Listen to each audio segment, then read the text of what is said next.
Business Continuity.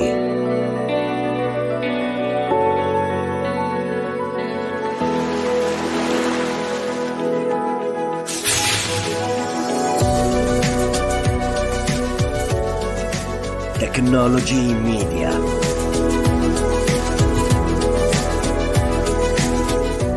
Extensive coverage.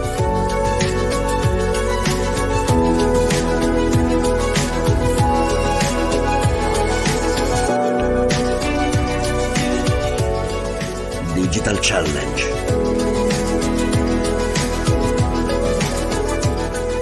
Service Innovation.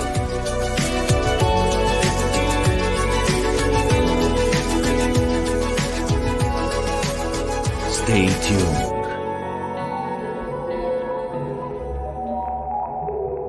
Persidera.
partita la nuova TV digitale. Il tuo vecchio TV è rimasto al buio?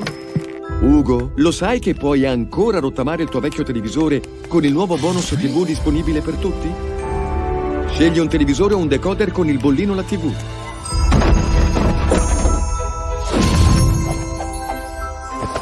E con la Cam TV Sat ti godi al meglio lo spettacolo della nuova TV digitale anche su satellite. La TV è TV Sat, accoppiata vincente.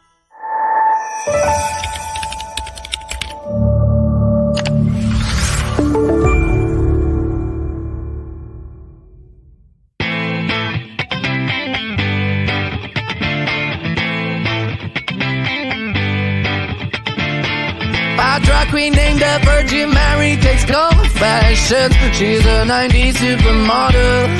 Yeah, she's a master. My compliments. If you wanna love her, just deal with her. She'll never love you more than money and cigarettes. Every night's a heartbreak. Hey, don't think about it. Hey, just let it go. 'Cause her boyfriend is a rock. Every moment till she has to go, 'cause her boyfriend is the rock and roll. Yeah, she's a 90s supermodel.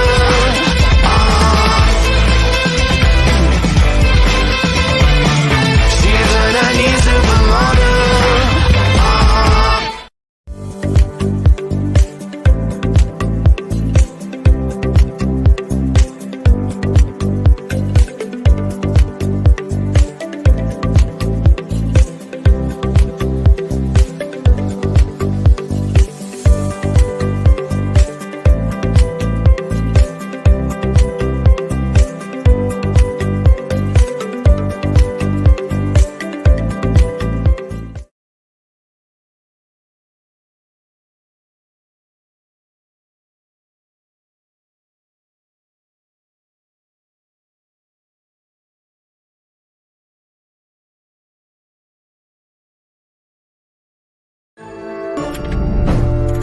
Ugo e le pillole spaziali. I canali HD su TV Sat.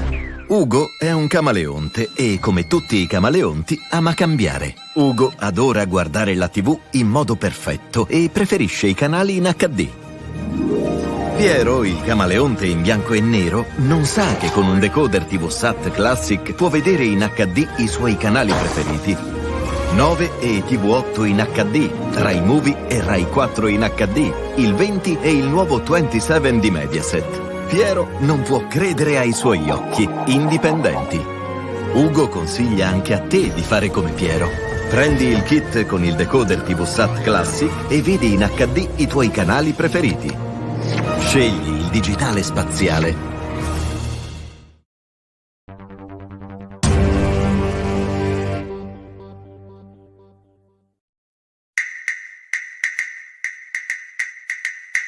Typically with virtual productions, you see the worlds being these fantastical environments where the challenge we wanted to undertake here was to create something that is actually quite normal. A set like this is something we haven't done before, and it's something that virtual production can do very, very well. Virtual production is extremely new. People haven't really embraced it in the commercial world yet. We attach a little antenna to the camera, and then the computer knows where the camera is and where it's pointing. As I move the camera, the background will readjust accordingly. We're not just shooting against a screen in the background, we're shooting in something that is dynamically moving. We could have 12 hours of magic hour. On location, we wouldn't be able to achieve all of that in one day. We are going to build the restaurant once, and then they're never going to have to go to a location again. It feels like we're exactly in a restaurant, other than it's not.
Pluto TV.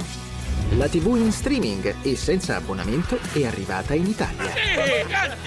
Più di 40 canali originali, migliaia di film, serie TV e programmi per tutti i gusti, anche on demand. Ho sognato questo momento. Disponibile su tutti i tuoi schermi preferiti e completamente gratuita. Questo è pensare fuori dagli schemi, amici miei. Benvenuto nella nuova televisione. Pluto TV. Guardarla non ha prezzo.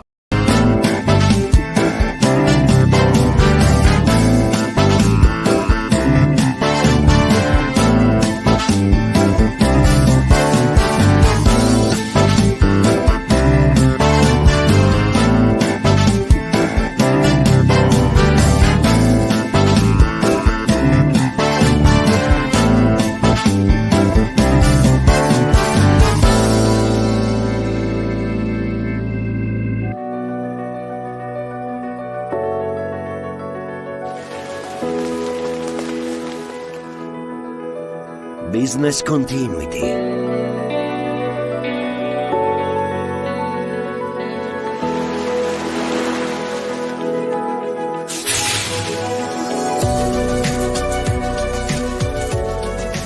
Technology in Media.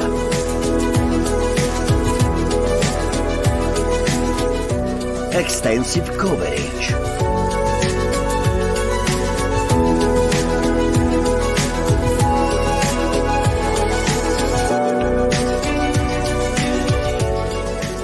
Digital Challenge.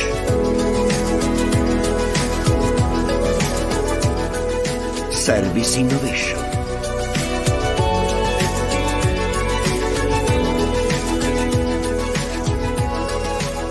Stay tuned.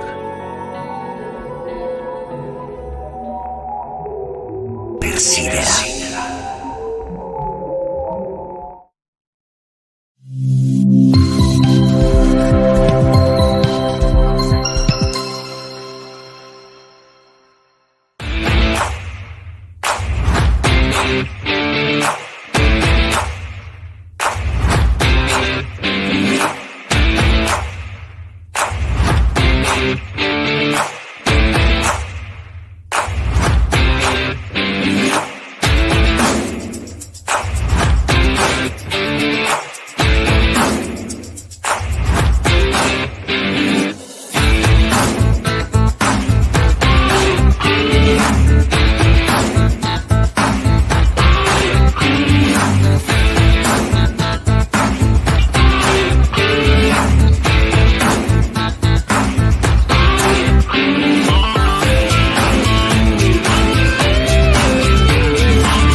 Thanks to join us in this 19th European Digital Forum in Lucca. I'm switched to Italian. I remember to all the people and delegates and participants that don't understand Italian, we have the headphones outside and the translation from English to Italian and vice versa. So please pick your headphones just to follow the first day of the European Digital Forum. Thank you so much. C'è una grande emozione, credo, fra tutti noi, perché l'ultima volta che ci eravamo visti in presenza era il 2019, sappiamo tutti, non posso farvi riassunto di che cosa è successo in questi anni. E credo che abbiamo anche un po' freddo oggi. Benvenuti perché questa è un'occasione di ritrovarsi insieme, di fare progetti insieme.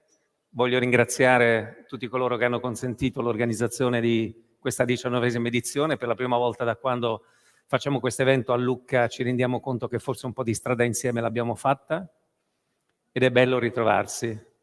E credo che adesso, proprio per, permettetemi, riscaldare l'ambiente, facciamo un applauso al fatto che ci troviamo tutti insieme.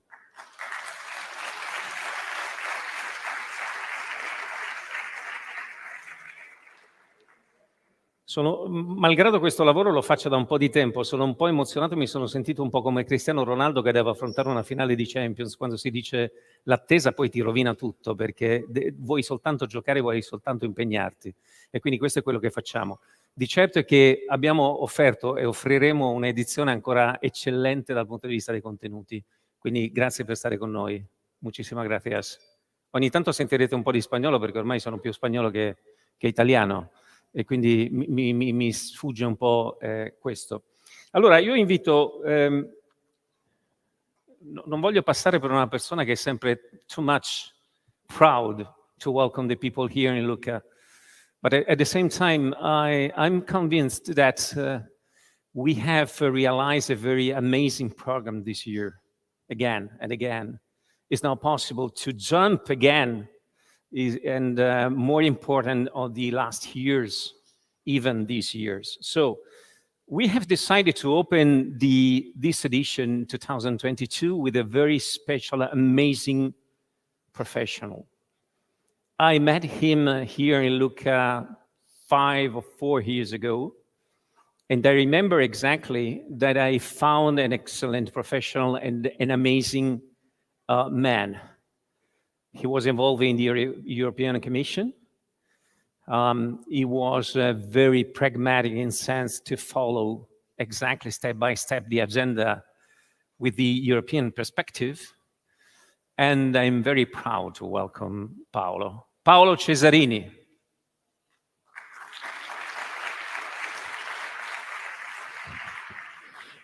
You don't realize that? Yeah? This is good. No, not too good. Is the truth, because you have a very lot of experience. And I ask to you to be strong today, because one of the elements that Lucca distinguished in the past was aggressive, brave heart, and human value inside each time. You have 10 minutes. Don't remember, speakers, that you have time and consideration to pay attention to the time. So it's your time, Paolo. Thank you, and we are looking to have more information about the future. Okay. Thanks a lot. I didn't expect such a warm and unjustified, elogious presentation, but I take it. I'm very grateful to Andrea, who is a friend, who has, together with the organizers of this 9th edition of the Federal European Digital Forum, invited me to open the conversation of today, of this afternoon, that will touch so many important aspects of the digital transformation of the media. You will discuss about content, you will be discussed about the role of platforms, you will discuss about the issues around the infrastructures, cloud, edge computing, as well as other important issues linked to the ever-evolving technologies that impact on the media sector. Andrea asked me to give an overview of what Europe can or is doing in order to accompany this delicate, sometimes difficult transformation of the media sector into the digital space. And he asked me to be grungy. And I will try to be grungy, but in a positive sense. And, I would like, in these days of gloom, for many, many reasons, I would like to bring some light and some optimism. And I would like to focus on some ideas that could give you some ideas about opportunities that what it is being prepared in Brussels in terms of legislative reforms, but also in terms of other softer law or softer policy initiatives can represent for you. The von der Leyen Commission 2.5 years ago made the objective of ensuring that Europe was fit for the digital age as one of these main priorities. And I must say, in 2.5 years, many things have been put in motion in terms of new legislation, which is in the making, and some of these initiatives are almost reaching an end stage, and also in other areas which are more linked to the defense of democracy and the defense of the sector as such in terms of industrial policy. There are 3 ideas I would like to convey to you today regarding the impact of these reforms on your sector. The first is looking optimistically. These reforms should lead to a safer and more trustworthy media ecosystem overall. A flagship initiative that revolves around the name of Digital Service Act will address one of the concerns that both broadcasters and press media have been claiming for years. The regulatory imbalances, the regulatory asymmetries that exist between them and the emerging actors, which are the online platforms. The DSA aims at redressing this imbalancing and creating a number of due diligence obligation for platforms that should, if correctly implemented, make finally these actors accountable and transparent in the way they operate and ensure, therefore, a safer space for everybody and a more level playing field for the competitors. And I'm thinking about a number of important changes that will affect, for instance, the manner in which very large online platforms will operate their recommender system, or the manner in which they will use their data in order to target advertising to vulnerable groups like minors, or the restrictions in using some sensitive data which are based on race, political convictions, and sexual orientations in order to provide advertising on their own services, on their own surfaces. But I'm thinking also about the commitment that the platforms are taking today. Today they have announced a new code of practice against disinformation in order to limit endemic risks in the online space that are created by the manner in which content moderation, or rather content in moderation, has been thriving the last years.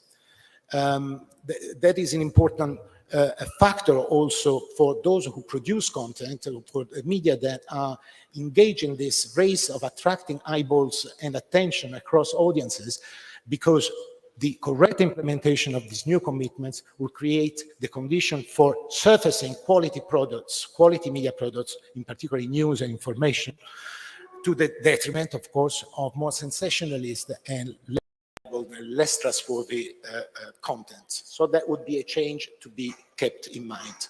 The second point I would like to convey to you, it is about the objective of creating a level playing field in media markets, but make them more fair and more contestable. I mean, I'm not saying anything new if I tell you that internet has profoundly changed the manner in which users engage with the content. Media companies have their own digital channels, their own digital services, but they also use platforms, gatekeeper services, to engage with audiences, as you know much better than me. Citizens, users find content through search engines, through social networks, and the amount of data that are held by these actors determine them, in fact, what people will see and what will people engage with. So it is extremely important to set up a frame in this largely unregulated space that limit the power that accrue towards these monopolistic actors by thriving on a wealth of data that cannot be matched by others unless certain corrective measures are taken. And the DMA, that is the second flagship I wanted to mention today, the Digital Market Act, it is exactly there to provide these safeguards. They will introduce duties, obligations, clear self-executing commitments for gatekeepers.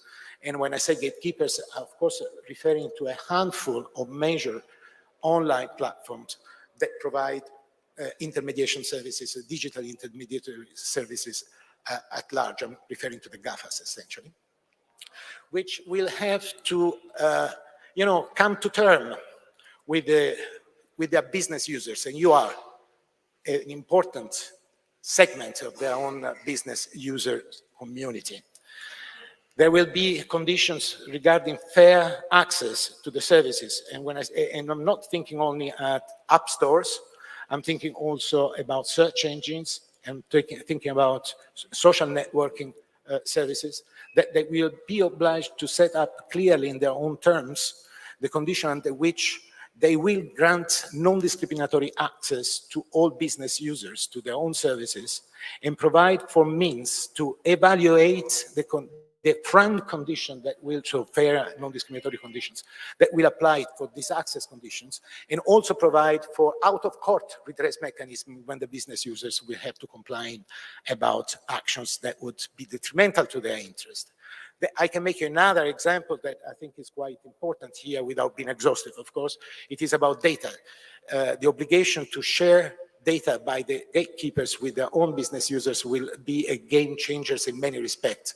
The level of granularity of the audience data and measurements that access will enable will be indeed a game changer for many companies that want to understand better their audiences, and they want to design the products in function of the preference that the consumers are in fact expressing, and which for the moment remain within the confidential scope of the knowledge held by the gatekeepers. That it will be also another important game changers.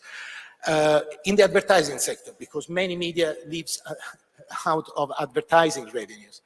The problems with advertisers and publishers, and press publishers in particular, is that they don't know exactly what happens in the ad stack, where 60% of the value is disappearing simply for the provision of advertising services without no transparency, no clarity. The DMA will introduce more clarity also as regards the price conditions and the other terms that drive the economics of the ad tech stack. So that are important elements, but it's not enough because, in Europe we have a problem. We have a problem because we are not able to utilize the data in full. There are many factors that explain this. There are, an industrial fabric made of SMEs, and the SMEs are not always able to negotiate data sharing agreement at, convenient terms. There is an issue of lack of legal certainty. Certainly that is also playing a role. There is also a problem to, matching the volume, the sheer volume of the volumes that competitors, the big platforms have. And therefore they need to find ways to combine data between media and non-media actors and to create competing data sets. That is also another challenge that the Data Act, which is now in the making, should address and probably resolve. Third and final point. How many? How much? 2 minutes? 30 seconds. Oh, the third and probably the most important point, unfortunately I will not have much time to expand it, is the objective to make the media sector sustainable in the future. No soft initiative like the Media Action Plan, the Democracy Action Plan that were launched in December 2020, now they are in the implementation phase, aim fundamentally at creating new revenue streams for media, a diversified source of funding for independent and truly professional media. And that is very important. New instruments like Media Invest have just been launched. new initiatives like the news initiative that bundles together the different, the different instruments for supporting the media sector are now coming together to have more impact in the future. But there is also, and that will be my conclusive word, an issue about defending democracy. And the issue about defending democracy requires also that we defend the people that are behind the media sector, the journalists that are often under threat. They're often exposed to litigations which are simply opportunistic in nature. And also in thinking of Europe as it is today with very diversified composition across member states, they need to have a more overarching ideas and principle that governs media pluralism and freedom. Ladies and gentlemen, Paolo Cesarini.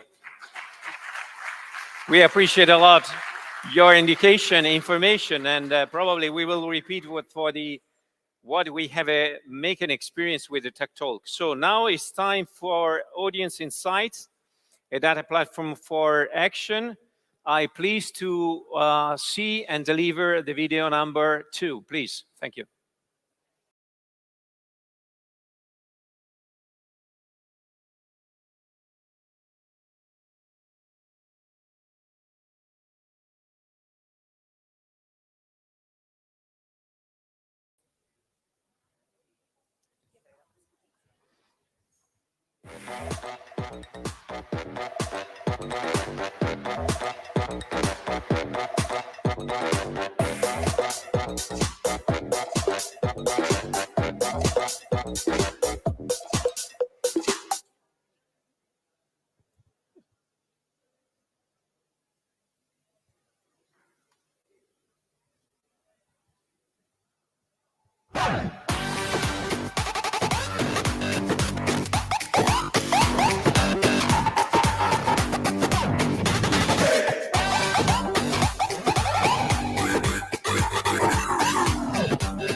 Okay, thank you. So we invite for a speech Roberta Cambio. Roberta Cambio, coming from UK, about Audience Insights. You have straight 10 minutes. Okay. Thank you so much. Thank you. Can you put the deck up? The presentation? Yeah, the presentation, the first slide.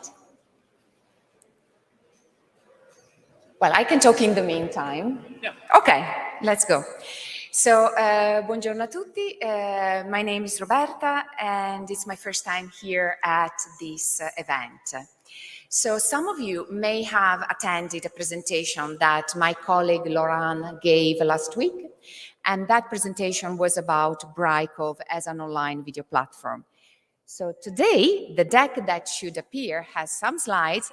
Here it is, about Brykov Audience Insights, which is one of our latest products. Now, some of you may not know who Brykov is. I don't blame you, but you might have watched lots of long-form video coming from global broadcasters.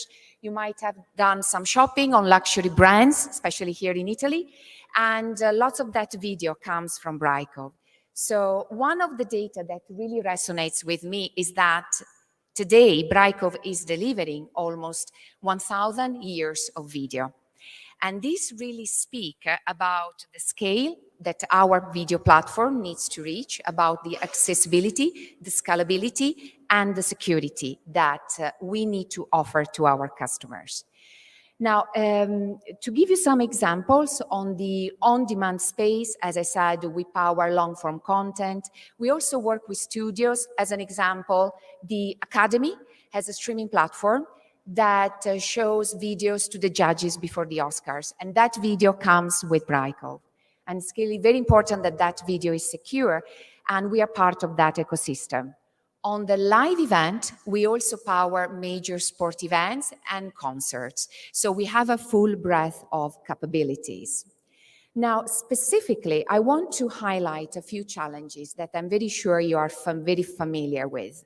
So the first challenge is the cost of producing content. So content is very expensive. Netflix can spend 17 billion on producing content. Some people may not have that budget. So it's extremely important that these people make the most of content.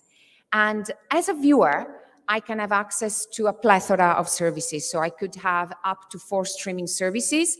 Once my favorite series is done, I could churn and go to another service in all freedom. So it's very important for the media and entertainment industry to keep eyeballs. And this is the kind of challenges that we tackle at Brykov. Here I'm highlighting some 4 key areas where we can help. And it's important to work cyclically through this area to make sure that the service you deliver delivers on the business objectives that you have.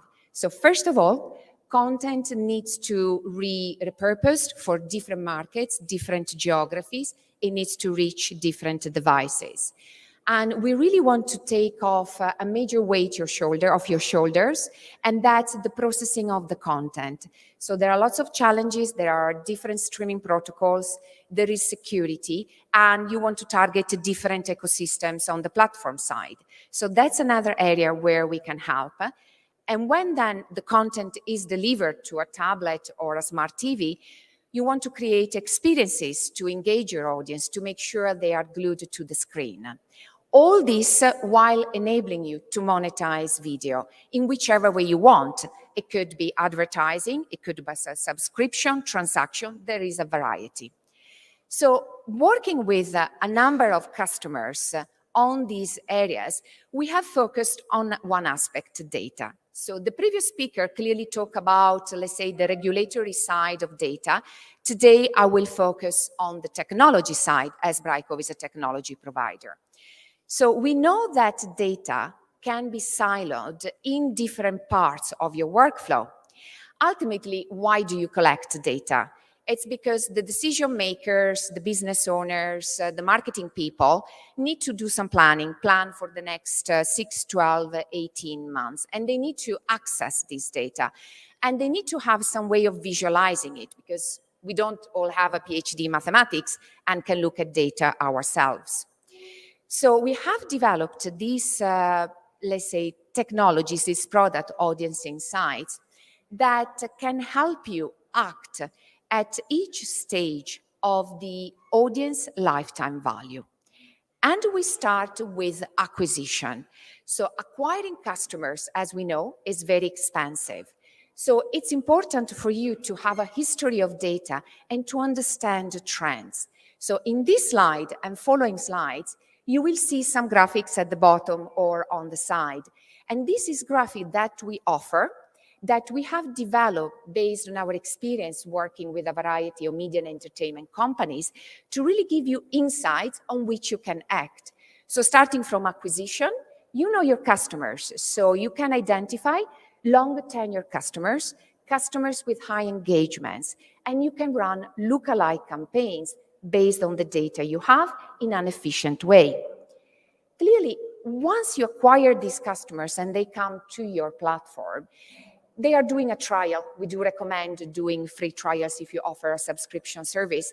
And these people can show different behavior. So again, data help you because, for example, you can develop a basket of titles that are very good to, let's say, whet the appetite of your viewers and convince them to subscribe. Some titles perhaps are not good for a trial, but others are better later on. And this is what we help you to understand.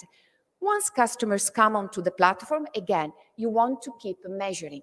So what we have done is developing some metrics that can help you see how a certain piece of content performs compared to others. Not just the video views, because that's an absolute number, but relative numbers. And we have worked on these metrics to also be able to show how your content is performing. So when it comes basically to run your campaigns, if someone is watching a big title, you might not want to promote another big title because it can be wasted money for you. That person might have already watched the other big title. So you might want to suggest some hidden gems, so some specific content that can really resonate with the interest of your viewers. Why do we do this? So ultimately, we want automation. So if I have just finished watching, I don't know, Bridgerton, then you know that I like romantic old drama. So you might want to suggest something very similar because you know I will watch it. So if you can trust your technology provider, you know they have parsed the data, they know the data has been put together, and then you can put some automatic actions. Why do you do this? Because you care about the competition. So we have lots of experience in this area. So over time, we have developed some benchmarks. So you can see what similar companies are doing. So you might be obsessed on churn, but it might be that actually your churn is good. Not many people leave the platform compared to the average. So you might want to focus your marketing campaign on some other activities like free trial conversion.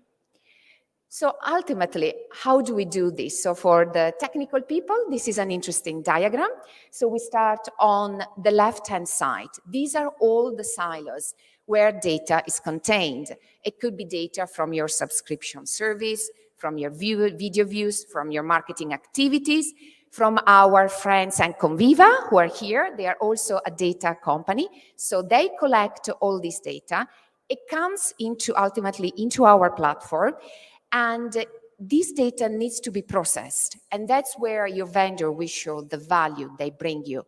So once the data is elaborated, then we offer you some insights. What are the insights? They are scorecards, they are dashboards. So they tell you how you're doing, and that's what you will put to your board. You will present it to your top marketing people, your top business people, because there they can decide which content to buy next, which content not to buy, which content to produce, how to increase engagement. So basically, you want to understand where to put your money.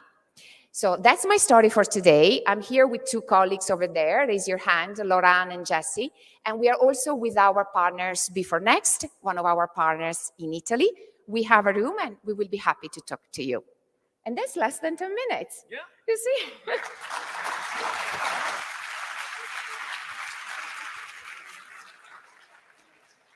Congratulations, Roberta. Just not to waste time, to be effective, to be very smart in sense of the speech. Thank you so much. I remember that we have the conference in presence today, as you know, as you leave, and we have the transmission is streaming in this moment. So many people following the conference in the first day, and after that, we will have tomorrow an amazing conference and program. So now it's time to discuss with Enrico Vittorini, Harmonic. Enrico, please. And Michael Roulet, Diaten. Michael, bienvenue. And so if it's possible to show the video number 3 when we're preparing the talk here on the stage, please. Thank you. Want to captivate your audience? Get them hooked on your service? Deliver content whenever and wherever they want it? Choose Atem. Our video delivery solutions power your video transformation from end to end, whether you're a content provider, a broadcaster, or a service or streaming provider. We'll ensure flawless delivery of the highest quality at the lowest bitrate and interactive, immersive content across any and every platform and device. And we'll do it with infrastructure-neutral solutions, including scalable cloud DVR, audience-aware CDN, dynamic ad insertion, integrated media supply chain for video on demand, and multi-format encoding for live. The result? More engagement, more viewers, more revenue. Our technologies are flexible too, so we can tailor them to fit your needs. But the best thing about Atem, if we had to choose, it's our mission to make video greener. Our solutions are energy saving and energy efficient. So when you choose Atem for your video delivery, you won't just drive engagement, attract viewers, and unleash monetization potential. You'll reduce your impact on the planet. Captivate your audience and deliver an experience they'll remember with ATEM. So, Enrico and Michael, welcome in Lucca. Thank you. And another presence, your presence, Michael, here in Lucca, after the experience many years ago. Yeah. You have a good memory about that? Yeah. Naturally. Yeah. Okay, thank you. So you try advantage just to have a cup of water for the hot day today. And we discussed about, for example, the last update by ATEM. We have discussing about, for example, Roland Garros, the 5G broadcasting, France Television involving, and Orange. Yeah. You can tell me about this? Yeah, so that was the first experimentation that we did with Orange and France Television. So the idea is that we are transcoding in UHD. We were using also the last generation codec that was VVC, that is supposed to be half the bitrate of HEVC. And the idea of Orange was to deliver this content either in multicast or in unicast, and to have an automatic switch between multicast and unicast at the end. So we were using a 5G network for that. For France Television. Was challenges this kind of event? Yes, I think so, because it's a live event. Yeah, it's a live event, Yeah. so the preparation is always hard. Everything is set up a day before the event, and when you have radio, it's impossible to make a mistake during the live. Almost impossible, yes. just to prove, this means that ATEM realize with the technician reply to the necessary bound in the market. Yeah, so that was the first live with VVC. That's the new codec that is arriving in 2020. We got also the first TV.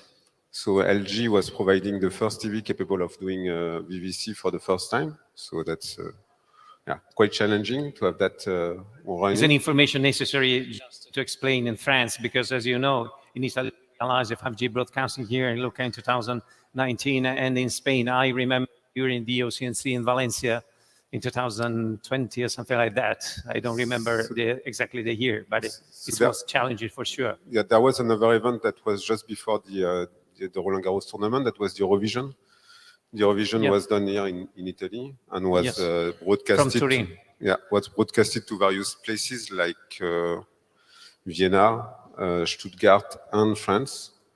And the idea was to receive on a mobile phone. So for the first time, it was a 5G phone that was receiving the broadcast. I will be back very soon. Enrico, welcome in Lucca for the first time. Thanks a lot. Representing Harmonica. So we see that the innovation, even for the language, from technical view, obviously, to the experience for the consumer or the industry, for example. Because I see, for example, new device, and obviously what means the transmission live of events. This is another very challenging point.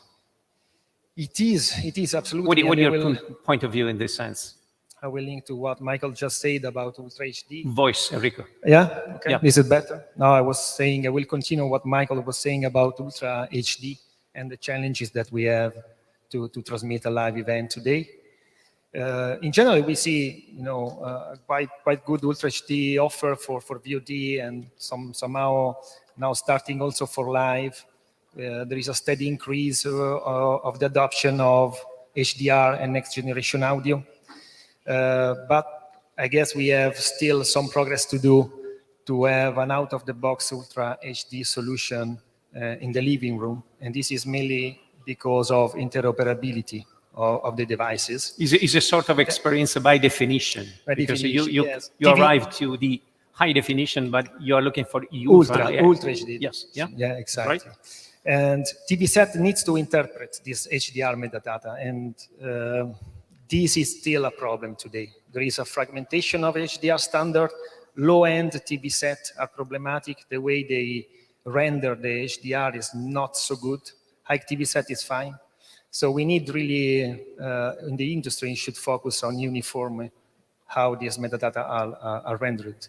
And eventually, especially for sport event, because we should start thinking about adopting high frame rate. Okay, it is proved, for example, that a 1080p 100 frame rate is perceived as a much valuable content compared to an Ultra HD in SDR.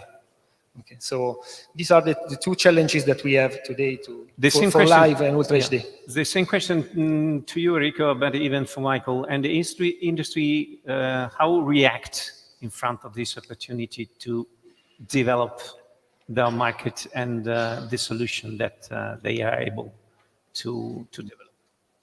For the Ultra HD? They are interesting to move ahead or are waiting for future moments? High frame rate is there. There is also a standard.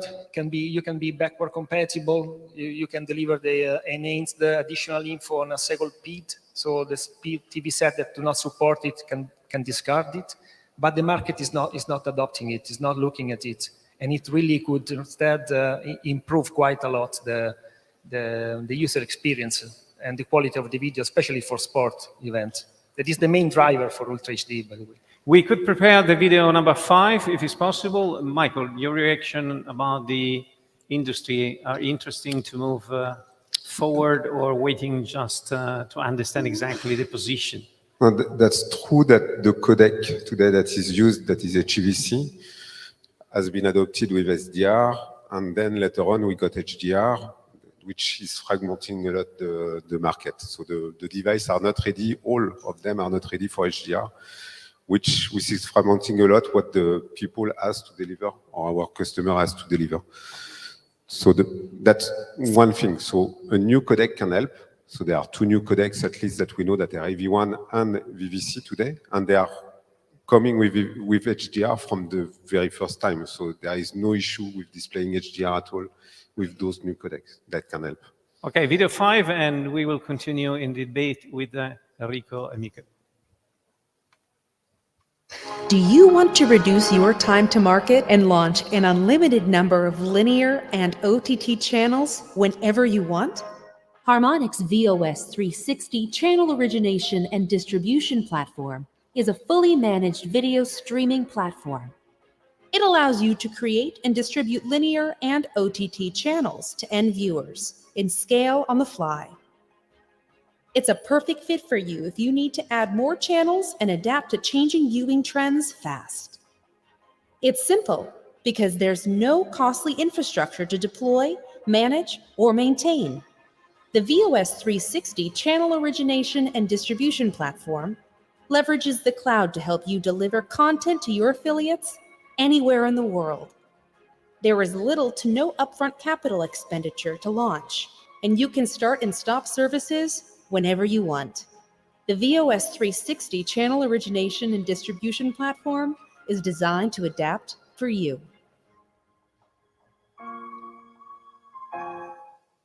So this is the experience of Harmonic, right? Yeah. Even because the world is changed and the media changed a lot. Yeah, it's changing dramatically. Last year's, let's say, the streaming dramatically. It's a huge change. Too much. No, it's fair. The change is fair, but it's a big change. A lot of it's fun. a big jump. Yeah. Cloud transformation is challenging, of course. Okay, there is the need to rework, re-engineer somehow all the workflow from production, deployment, delivery.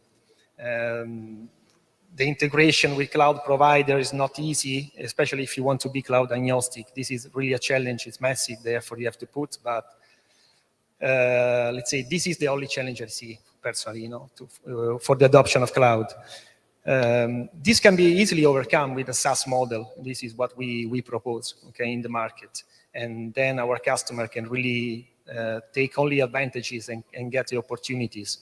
So you can focus and switch your focus from infrastructure. This is managed by someone else, by us, to business.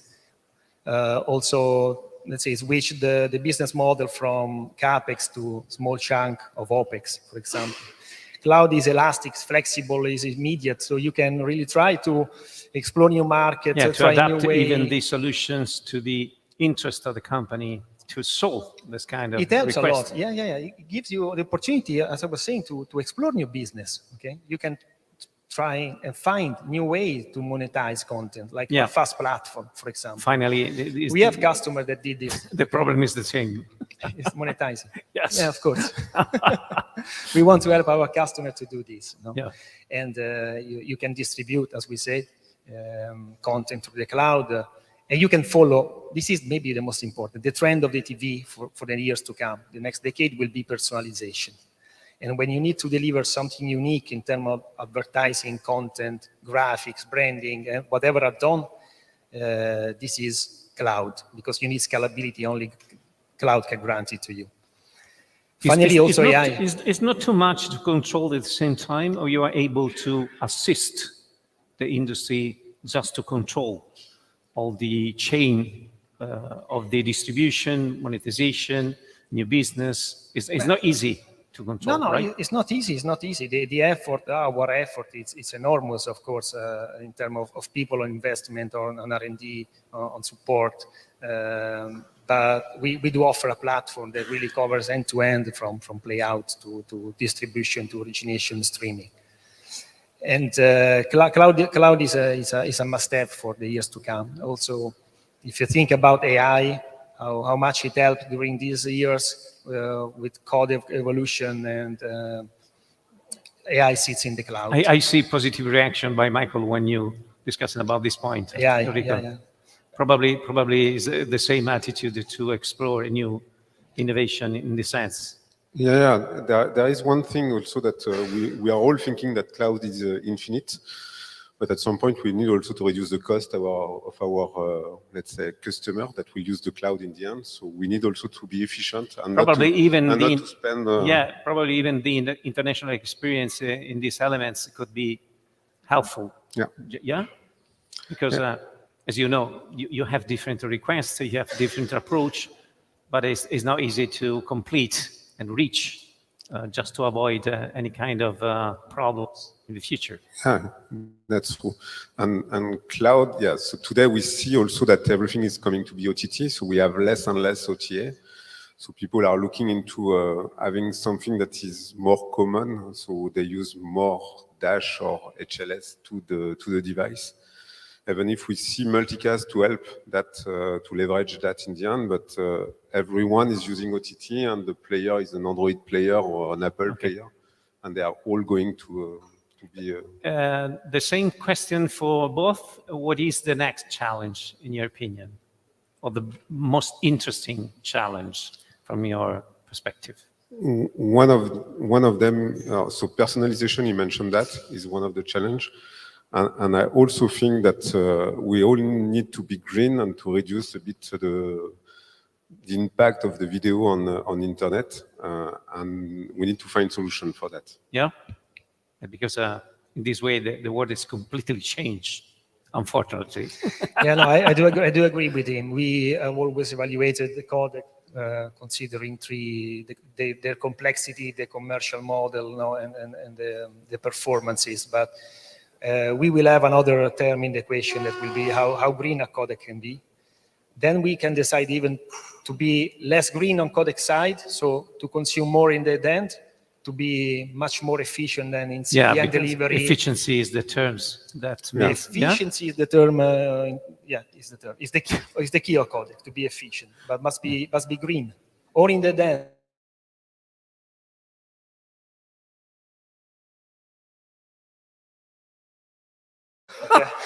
We don't like it. There are other challenges that we are seeing. There is one that is from the past. We have film grain synthesis on top of the video. The grain is something that is random, very hard to encode, and all the encoders that we are getting today are reducing by 2 the bit rate, but that means that it's even more challenging to keep the grain in the end. Okay. Now I want just to say that we mentioned some codec, AV1, VVC, all very interesting, promising. We see VVC more in the 8K resolution, sincerely, for the future years to come, in the metaverse or in the virtual reality, for example. Yes. But we have really billions of devices that are supporting AVC and HAVC. So it's still time to invest in this codec, absolutely, by using AI and adopting new strategy, new techniques.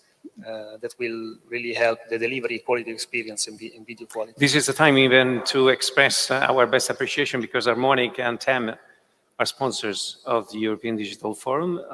Harmonic is present with the team. Even Andrea Lugoboni is here, I think.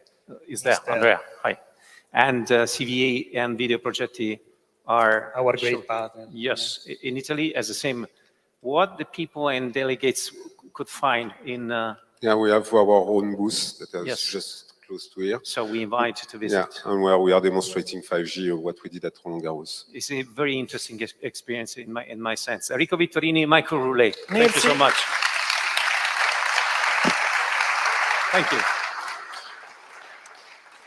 So, thank you so much. Now is time for the cloud. We're speaking about the cloud, and we have a special announcement.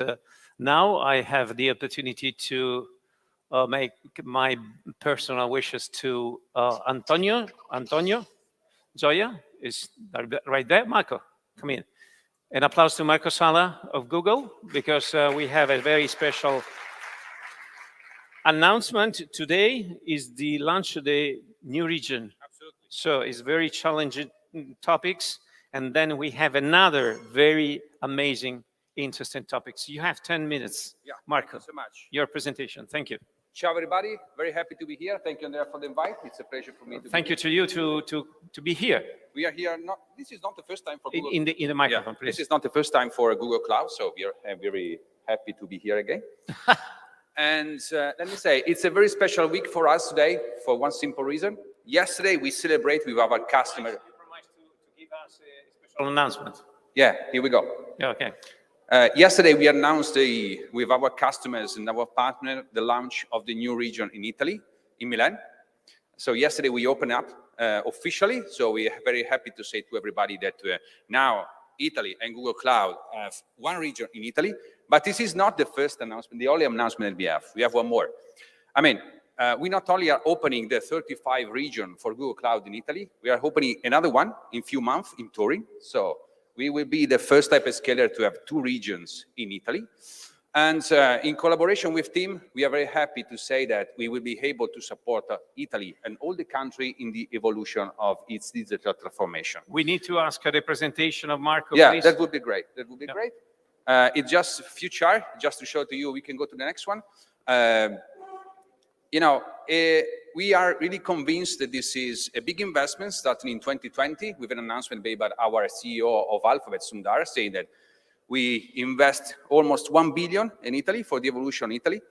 And thinking to a recently study published by the University of Turin, our expectation is that this investment will produce 3.3 billion in the next 3 years. And will produce also 65K new employers in the next 3 years, which is a huge number. I mean, everything okay? Okay, right. How we can do that? With 2 elements. The first one is the announcement that we made, the 2 regions. And the second one is supporting not only the customers, but also Italy in terms of population to be ready to use the cloud. We are spending and we are investing also on creating programs like Google Cloud Pro, for example, which is absolutely dedicated to developer, to have them to be ready to leverage at maximum level of our solutions. If you can go to the next slide, please. You have. Where is it? Okay, control? sorry. Yes. Okay, right. So we can go directly to the. Okay.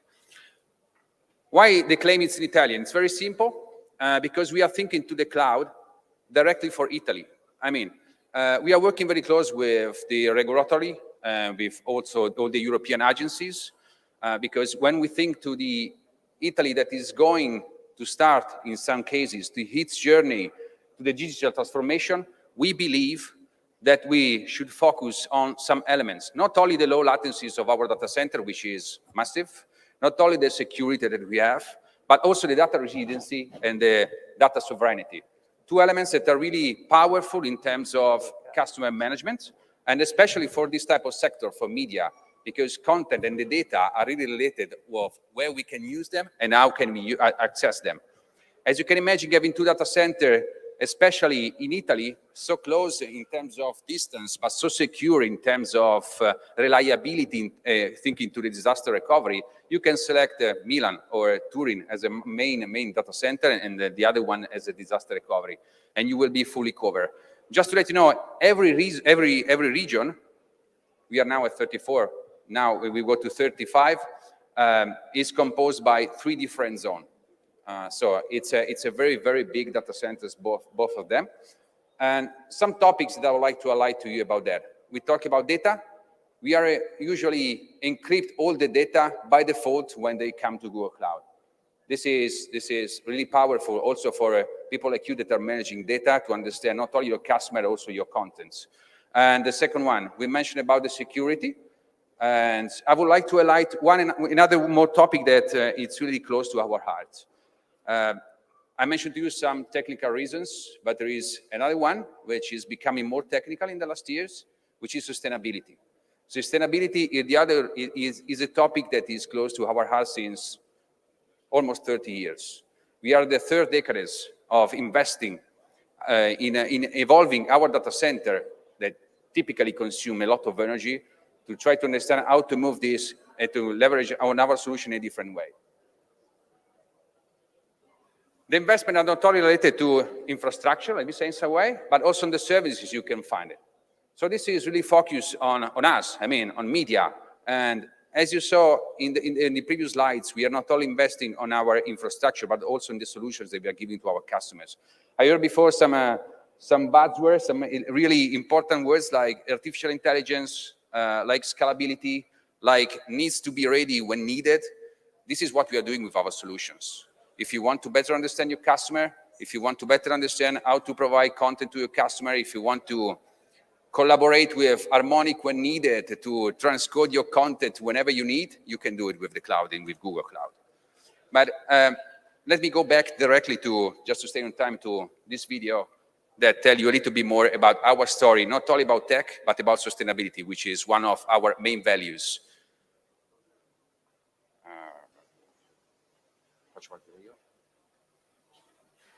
I think that you need to move. Right there. No. Like that? Yeah. No. No. You need to be back.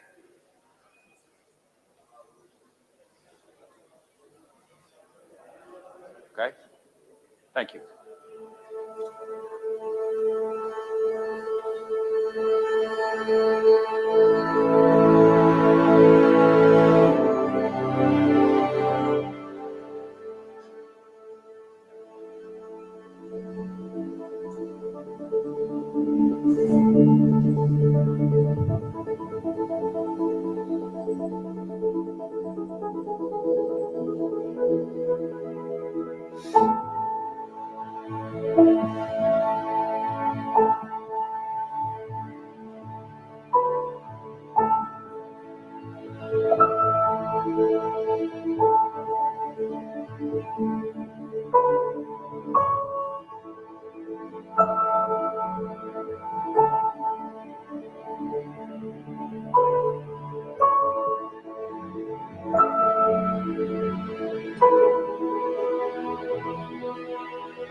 think it's quite impressive. I mean, our goal to be carbon-free for 2030, it's quite impressive. And the interesting thing is that it's not focused only on us, it's focused on our customer. The idea is to help them to be carbon-free, to be ready to show how they use the energy, how to show how they use the solutions that run on Google Cloud, showing the numbers. So running their solution on the cleanest cloud in the world. And this is not only a goal of Google Cloud, this is a goal of Google. This is really important. You are working also, for example, just to give an example, Google Maps, you can select the shortest track to go from point A to B with the lowest emission just selecting the option. YouTube, we have a consistent pitch that we are delivering through YouTube to say that sustainability is crucial, not only for us, but for the company as value and for the future for the Italy. So just to sum up, we're ready with 2 new regions. One is ready, the other one is coming. Don't forget to be sustainable for the future, not only for ourselves, but also for our child. Thank you so much, Marco. I take advantage by, you know, when the President of the United States swear on the Washington, D.C. Capitol, say protect, defend, and preserve the Constitution of the United States is the same for our house, the world, the earth, and the Green Deal experience. It could be very interesting to defend in this sense. I mean, the impact of our industry in this being sense. sustainable and the impact of what we do, not only from a business perspective, but also from a personal perspective, is crucial to understand which could be the right direction to ride, you know. And this is where we are working really, really hard. Also for the companies, because you can always see more sustainable reports are coming. So this is one of the top priorities of our Thanks companies. to put this topic on our table in our conference. Thank you so much. So thank you to Marco Sala. And now we have a very special, I appreciate that the audience applause to Marco Sala, and this topic's very interesting. Now we have a sort of revolution because as you know, in Lucca, we discuss a lot of things and tests and very interesting points in the past, but nothing related to automotive. So I invite Age Schering by Kineton, Valerio Castelli from AVL, and Eugenio Latiana from RTL 102.5, very normal people, to come on the stage. An applause to our special guest. Please. Age, you are the star now. So you have time to say something. Welcome to the new general director in Kineton. So a lot of things changed in the company based in Naples. Yes, after the last fast, quick, amazing surprise growth in the past. What's going on? Yeah, we will continue. Another person coming from Naples. Yeah. I think thank you for having me here first time. I'm not native from Naples, so yeah, I have a lot quite close. Very obvious. I have a lot of gasoline in my veins, so I'm coming from the automotive area. And Kineton itself has 2 very big business units, which is automotive and media. So we have also the pleasure and the privilege to combine these technologies together into new products. You will see it outside. There's the Kine car where we have taken the technology on this side. Outside. It's over there. I invite everybody to take a look, because there you will also see the concept how to integrate media into automotive. Is another diamond in our gallery in this edition, I guess. Valerio, welcome in Lucca for the first time. Why we must discuss about media and automotive. And we use a word very interesting to cross this kind of words, convergence. Because as you know, when you go to look at my tires, because something happens during my experience driven in the road. First of all, thank you for inviting me here. It's our pleasure. It's new experience for me, so it's kind of a new experience. Yes. And yeah, why? Well, I would say that first of all, the automotive industry was actually already in the 60s providing some media experience like the FM radio, right? It's no more only just a car. Right. Yeah. From that point on, it was no longer It's just a device. a car. It's right? an experience. And now this process is accelerating. The automotive industry, in my opinion, is bringing some enablers to provide more media contents. And those enablers are, in my opinion, mainly related to two phenomena. Electrification, which brings also connected cars, and of course, the automated cars. Could I ask to prepare the video number 6, and after how many years? I will wait. Eugenio, you'll be back No in problem. Lucca. Huh? All the people here was very young. Yeah. Even for my hair. I remember when I have a different color many years ago. So from your perspective, what means automotive? Is it new? Because as you know, your radio, your national radio, amazing success in your experience. You have a lot. You have the Giornale radio, the Vision, the Vision News with the music, the music. We have the Radiovisione, yes. It's an international project, very successfully. Yeah. So let me say, it's always a pleasure to be here. The first time when I was here, I feel like in the mouth of the lion, because we are the poor sister of the media, the radio, and was fully busy of people of the TV. And I remember that time. Now I think that we are a little more stronger. Yeah. We invented a nice project, so the Radiovisione is very crucial for us. We grow up very much with this project. And to be honest, it's something that other media around the world follow us. So it means that was a successful story. It was the first radio to start this kind of process of evolving. And today is also crucial, as we will see during our discussion about the opportunity. So it means that when you have something that become multimedia and the content into the center, the experience could be better and better. And regarding car, the real point is that you touch the point. The car is becoming a device more than the past. The device was the mobile phone, and on the mobile phone you can create experience. Now into the car is the same concept. You don't have a unique way to listen the audio on the music. You can create something different, and you have to create something different because the competition is stronger and strongest. And remember to pay attention when you drive with the car. I will. Sure. So video number 6, and we'll start again with Age.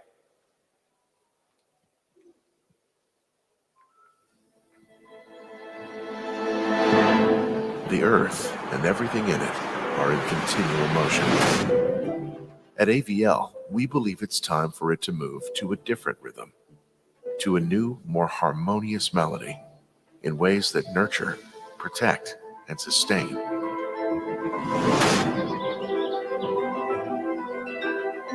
We are driven by a passion to examine the science, mechanics, and philosophy of movement, to constantly redraw the lines of mobility, to explore all technologies, find new solutions, push the limits of motion for a better future, where people harness cleaner forms of transport, where they feel safer than ever before, and where technological breakthroughs are delivered sooner rather than later for our many clients. That means harnessing the curiosity and brilliance of our scientists, engineers, and technologists, our free thinkers and idea makers, our groundbreakers and risk takers, all of them relentlessly pushing, bending, forming, and forging a greener, safer, better future, and daily reimagining motion.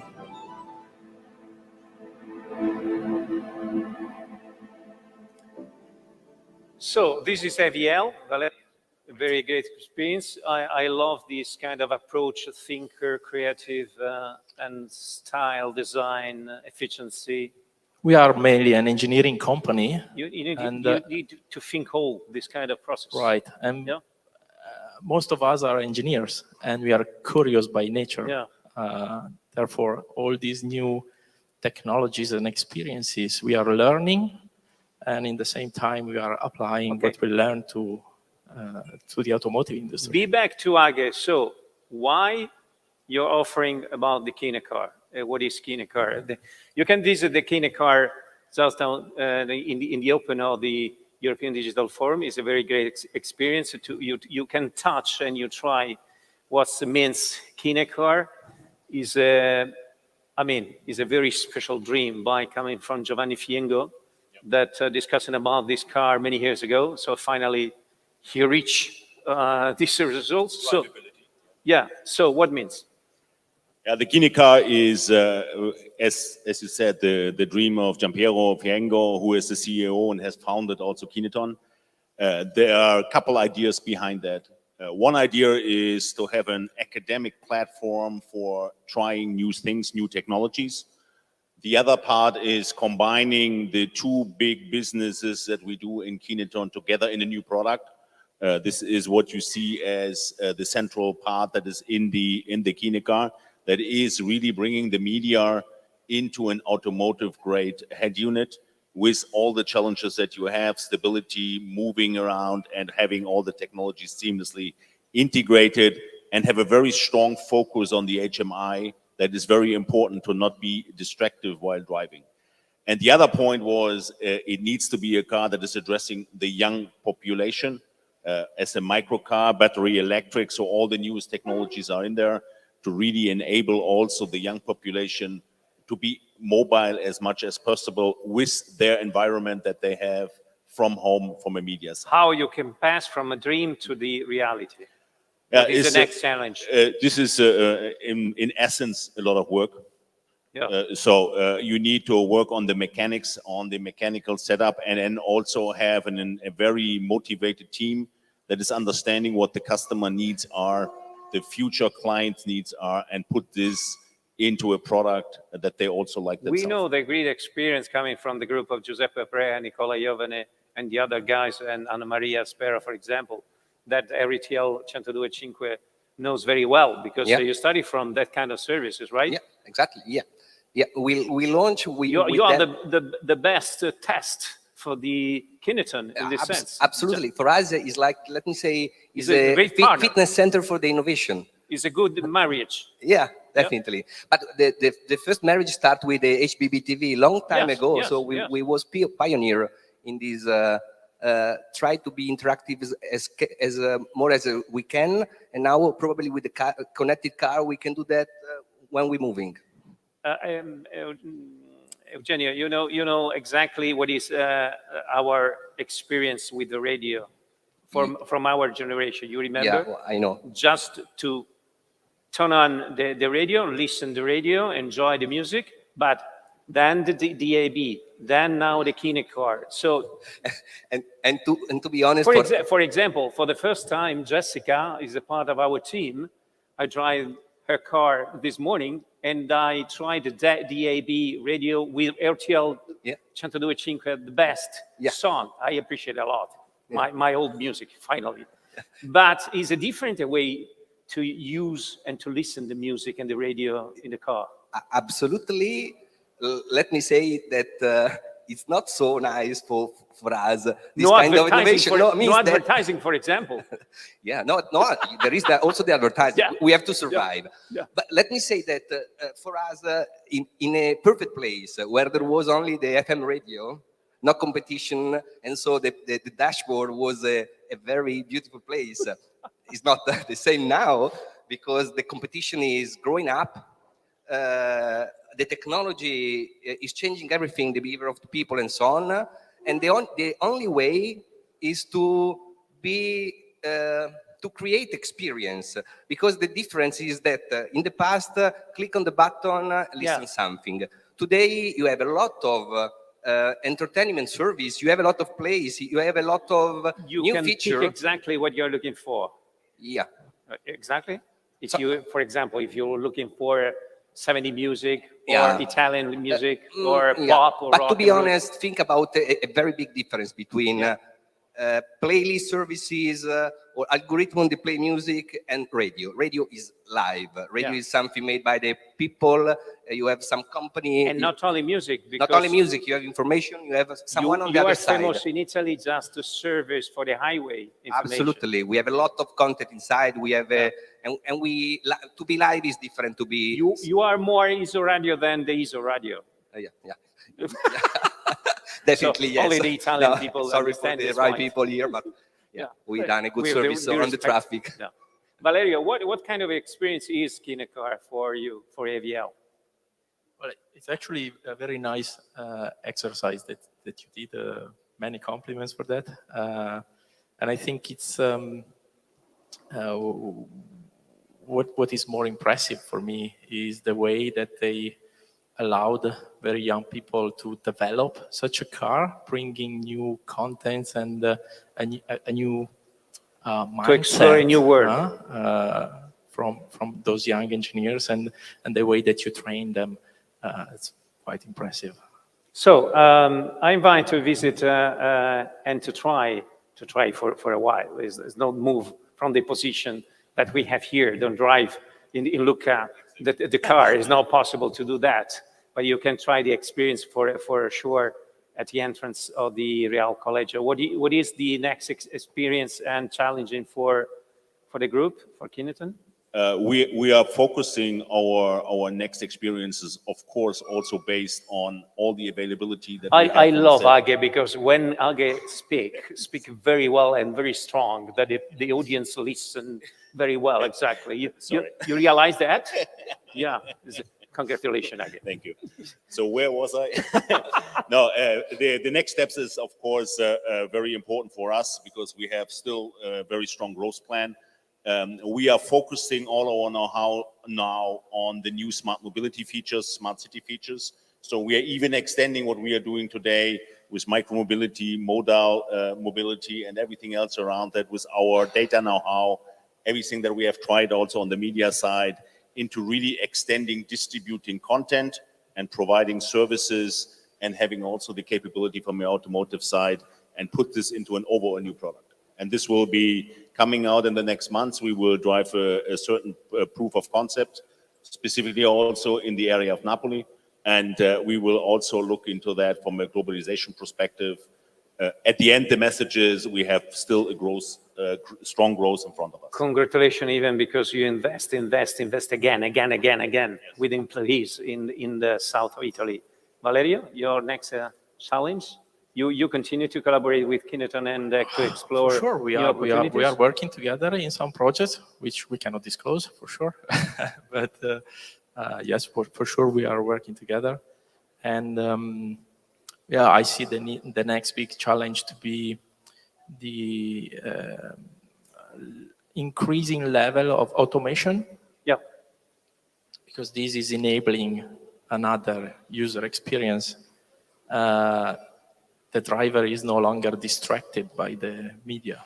It could be possible. To have a radio station inside a car, and just to have two speakers, just to make an announcement or to make a news edition. It could be.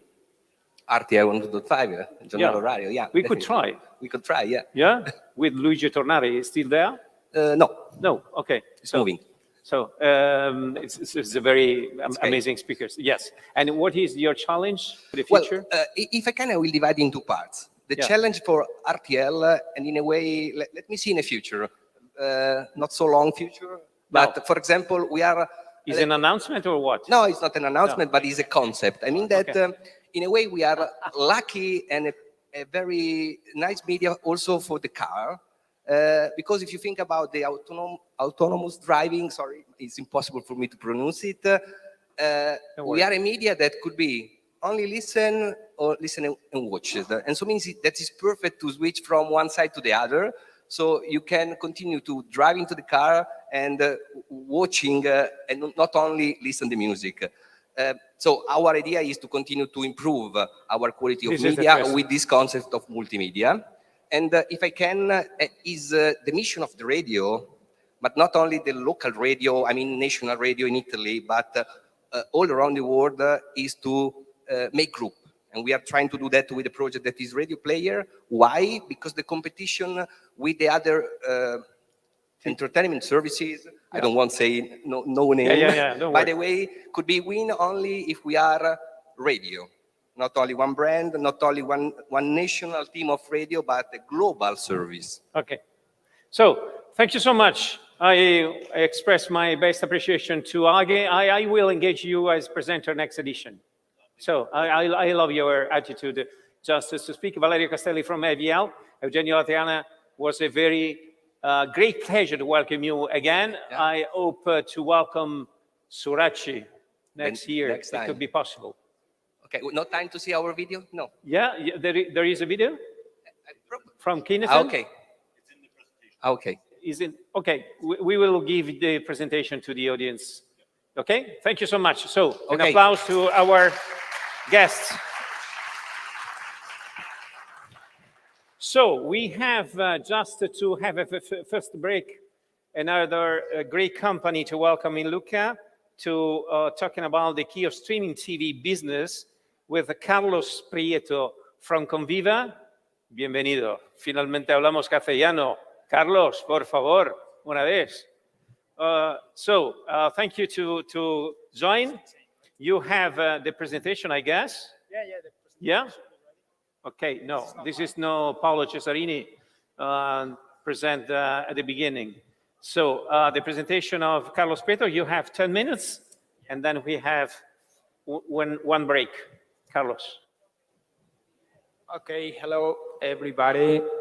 It's a pleasure to be here today. It's first time for Conviva at Foro Digitale, so we are very, very happy. I hope it is the first of many. And my presentation is the last one of the first part, so probably all of you are really eager to go and having a coffee, so I'll try to be brief. So I'm here to talk to you about continuous measurement as the key element of a streaming TV business, okay? So our dear Roberta mentioned before that we at Conviva, we are a data company, but we are actually, we are actually a technology company as our main, I would say, core business, okay? We help media companies to measure every aspect of their streaming business, okay? From the application level, video player in every device, okay? As you can see here, something we are very proud about is the fact that we started doing this and we started developing our technology in 2006. So in 2006, you can imagine video on internet, it was just a flash player in a web browser, okay? So it was very, very difficult to transmit, to deliver that content. And the 58 patents that you can see there, a part of other really amazing numbers we are proud about, it was because we needed to invent this technology to measure video on internet, okay? As you can see as well, something we are very proud about is that we were for the main media companies in the space. We were here, for example, with Telecom Italia, with Chile, with Sky, The Sun, and I'm personally responsible for the business in Southern Europe, and I work with Mediaset, Atresmedia, Media, Telefonica, and many others. So all big media companies moving and understanding this transition of the audience from the linear TV, cable, IPTV to streaming, okay?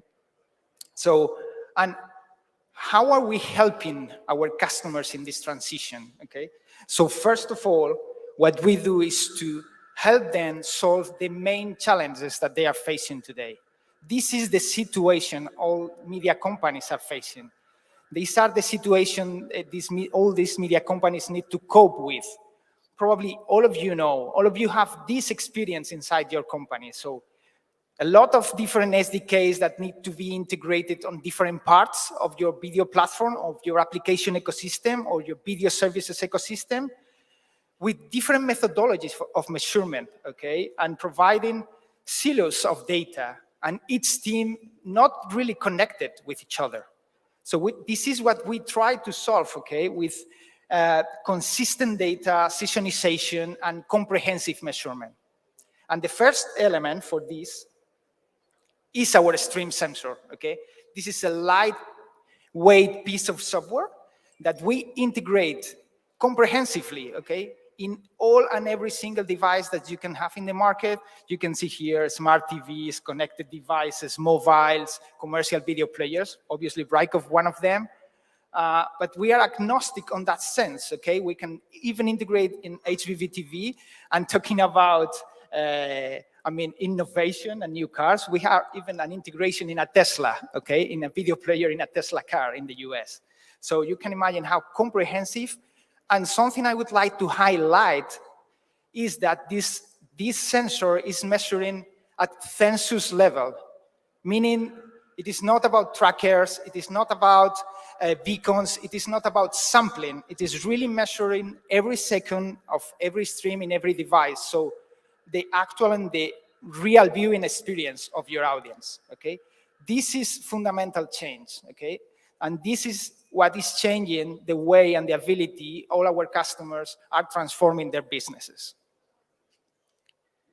So I'm gonna try to not spend a lot of time on this one. This is our continuous measurement video platform. And as I said, everything starts from the data collection in the sensor, which, by the way, it is not only about video anymore. We can collect data also from at application level, measure the viewer journey and how the viewer is discovering the content, which is also very, very important with the proliferation of different services and the huge competition in this market, okay? So you can bet about how many times I'm gonna repeat continuous during this presentation, but this is fundamental work. I mean, it's about the dynamic of the way the viewers are consuming every time of the day in every single device, you know? So it's continuous measurement, sending all that data to a web backend for data processing at scale, and then providing what we call continuous analytics, which can be split into 3 different parts, mainly. So the first part is the real-time decision analytics. So everything you need to know now about what is happening from the viewer side, on the client side, okay? What is that experience? If there is any issue, what's the type of content the viewer is watching, and everything else that you can activate, you can action on in that moment. Then these sensors level capabilities is providing a real audience measurement on digital, okay? Real audience measurement of digital. Again, no panel, no sampling. It's pure one-to-one measurement. And finally, we understand that, you need to move this data. In the first session, Paolo Cesarini mentioned about how the ways to use data in a smart way, okay, for advertising purposes, for connecting the media space, okay? So we give the opportunity to our customers to move that data to every platform they think it makes sense to move it and activate the data there, okay? Again, for audience measurement, advertising, commercialization, for social media, and you name it. And of course, on top of everything else, we also provide our different applications that our customers can use for experience, for viewer insight, and social insights. And now, let me pause for a second. I still have 3 minutes, so I will try to be very quick. Let's put an example about what is a non-continuous measurement, okay? This is like joining dots, but not knowing at all what is in between them. We are completely blind. We know what is happening now, and maybe 10 seconds later, or 30 seconds later, and we try to join all the dots and make sense of that. But with this type of measurement, this can be the real result. This can be the result of the Mona Lisa, a completely different Lisa, right? So making decisions based on non-continuous measured data, it can lead you to bad decisions and waste of time, waste of money, and so on and so forth, okay? So in summary, what we think it's a fundamental game changer, again, is going from siloed data and tools to comprehensive connected insights, okay? It's one single data sensor, one single data source, connected insights for all the organization, okay? All the different teams from product, support, marketing, research, advertising, technology, you name it, okay? And then we have talked about efficiency, we have talked about optimization, we have talked about, again, increasing the revenues, increasing the profitability, and really understanding the dynamics of the market. And in the last minute and 30 seconds, I'm gonna try to cover 3 real customer use cases, okay? What is the way some customers are applying this technology and this continuous measurement to their businesses? First one, a TV operator, Sky, which is delivering best-in-class quality service. Again, you can bet how many times I was going to say continuous measurement. So this is it. Continuous measurement for real-time performance monitoring, census-level measurement enabling personalized and proactive customer support and customer service, okay? It's being anticipate to everything that's happening to the viewers itself. And then something else very, very relevant is to put in context your service, your business, against the market you operate, against the global market, okay? Understanding what is good, what is bad, I mean, if your performance is right or if it is not. Next one, here, NBCU in the US. Conviva became this year the currency for the commercial transactions of NBCU in combination with iSpot Media. Believe me, I'm sure you are with me when I say, I mean, combining traditional linear TV data, cable TV data, and streaming, and getting only a unique currency for your advertising commercialization, this can be something that can give you what you need to compete with the big corporations like the Googles, the Facebook of the world, okay? And this happened to us this year for Conviva. We measured the Super Bowl, we measured the Olympic Games with this combination of this partnership between Conviva, iSpot, and NBC Universal. And the last one, something probably very familiar to you, okay? How we helped DAZN to solve the audience rating challenges in Italy in the last Serie A season, okay? We provided accurate census-level reach for content and for advertiser on the digital side. And we integrate with Nielsen data and socio-demographic for specific dashboards and audience reporting. And this is all. I have to condense, but we have here the full Conviva team, the 5 of us. We are in the content number 3. Now we are very, very happy to invite you to a coffee and continue this conversation and respond to any question that you may have. So thank you very much.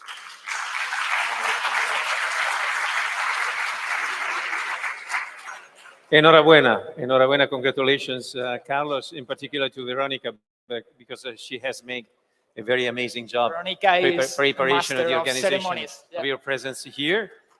We will be back in 30 minutes, Conviva offering the break, and we start with Mauro Panella and fast and personalized channels. Thank you so much.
partita la nuova TV digitale. Il tuo vecchio TV è rimasto al buio? Ugo, lo sai che puoi ancora rottamare il tuo vecchio televisore con il nuovo bonus TV disponibile per tutti? Scegli un televisore o un decoder con il bollino La TV.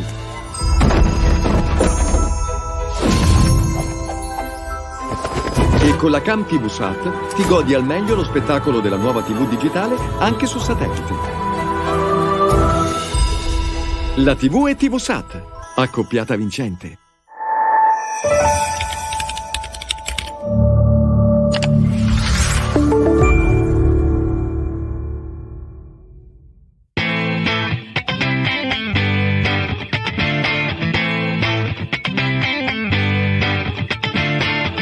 Drag queen named the Virgin Mary takes confessions. She's a 90s supermodel. Yeah, she's a master. My compliments. If you wanna love her, just deal with her. She'll never love you more than money and cigarettes. Every night's a heartbreak. Hey, don't think about it. Hey.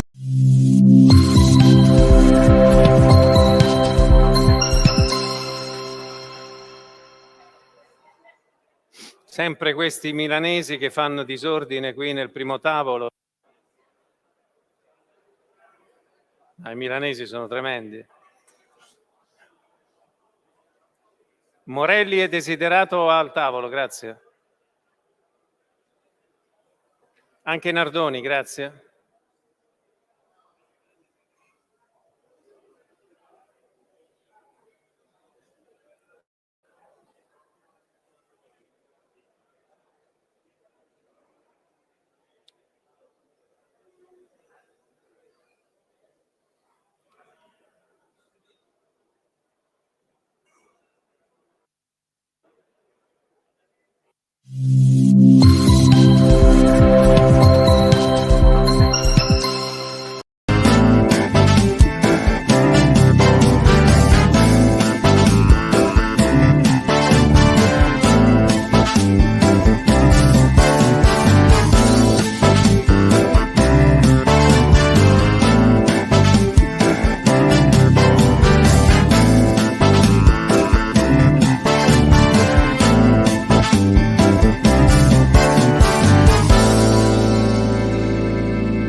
Business Continuity.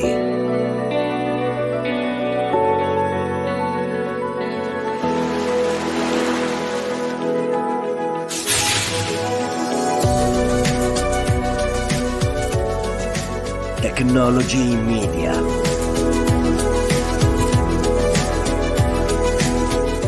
Extensive coverage.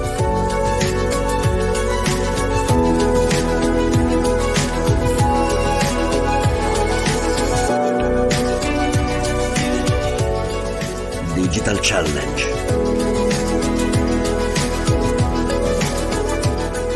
Service Innovation.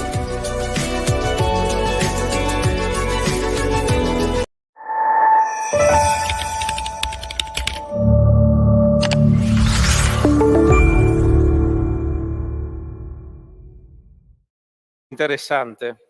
Questa parte credo che sarà più in italiano. Guardo Mauro Panella o more in English? Però prima di accogliere Mauro dovrebbe essere pronto un video che vediamo che interessa la Kinecar e Kineton, che non abbiamo avuto occasione di vedere prima. Se potete partire cortesemente, grazie.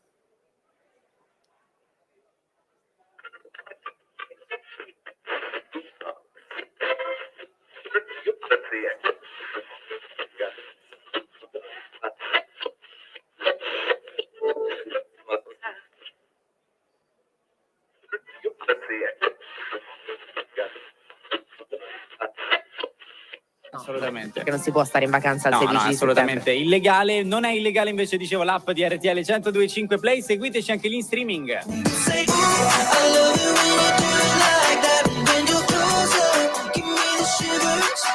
alle 20:45 in campo Sassuolo Torino. Domani Genoa Fiorentina, Inter Bologna e Salernitana Atalanta. Le prossime notizie su Freccia alle 13.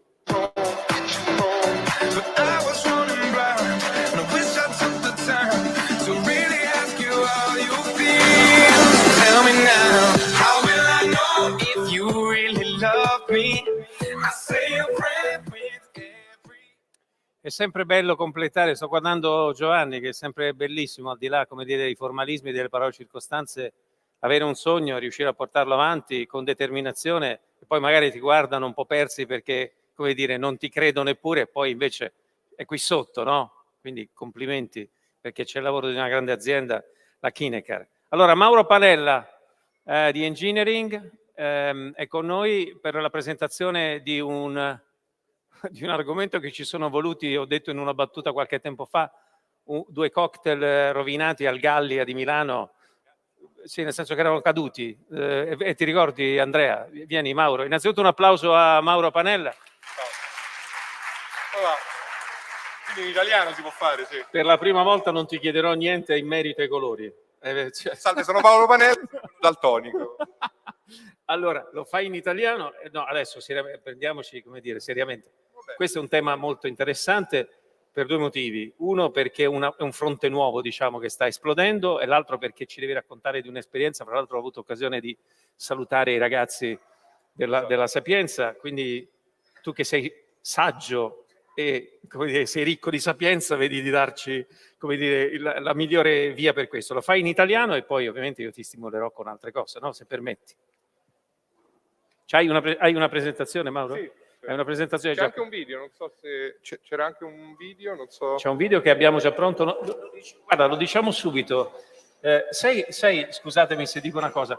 Quando no, non vieni qua, non succede niente. Quando ho iniziato l'edizione di oggi ero molto emozionato, come credo tutti noi, no? E volevo dire una cosa che a me come ragazzo era rimasta allora in mente. Vi ricordate la scena di Enzo Tortora quando dice dove eravamo rimasti? Ovviamente era un'altra esperienza, ma è un personaggio da televisione straordinario. Quel carico di emozione poi mi è passata perché evidentemente questa cosa.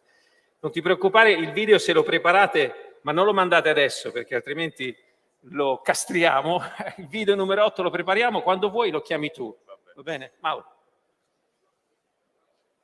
Allora, buonasera a tutti, ben ritrovati dopo 3 anni, è un piacere, veramente un piacere. Oggi presento un'anticipazione di un report che Engineering ha svolto insieme al Dipartimento di Ricerca Sociale dell'Università La Sapienza sul tema dei Free Ad Supported Television Channels e la personalizzazione. Questo è un tema che, come anticipava Andrea, sta oggettivamente esplodendo a livello globale, che in Italia è ancora ad un livello iniziale, embrionale, che però presenta dei dati molto interessanti. La ricerca è supportata da un survey Ipsos dedicato che è stato svolto a fine maggio, da 11 interviste a stakeholder nella filiera, nella catena del valore, dal content owners, distributor e fornitori di tecnologia, e da un focus group dedicato alla user experience. Prima di tutto una notizia sconvolgente: il mercato dello SVOD crescerà e crescerà ancora di più. Il dato però interessante ai fini di questa ricerca è che ci si aspetta che la media di abbonamenti per abbonato a livello globale supererà i 2 a livello globale, con picchi di 5-7 negli Stati Uniti e di 3-5 in Europa. Questo è un dato che dobbiamo tenere a mente per rendere evidente che esiste un limite fisiologico al numero di abbonamenti che un subscriber può sostenere. La ricerca Ipsos ci viene in supporto sul tema del password sharing e di quanto e quali servizi subiscono di più il password sharing. Vediamo ad esempio che Prime, che fornisce servizi addizionali a valore aggiunto, è quella che è meno impattata da questa tipologia di fruizione. Il punto chiave per i content owners è andare diretti al consumatore, l'abbiamo visto anche nelle precedenti presentazioni. La chiave del successo di un'offerta direct to consumer viene dalla library, oggettivamente, quindi dal contenuto, quindi la proprietà del contenuto permette di avere un controllo editoriale e quindi permette di avere una consistenza del proprio brand e un accesso ai dati dei propri utenti.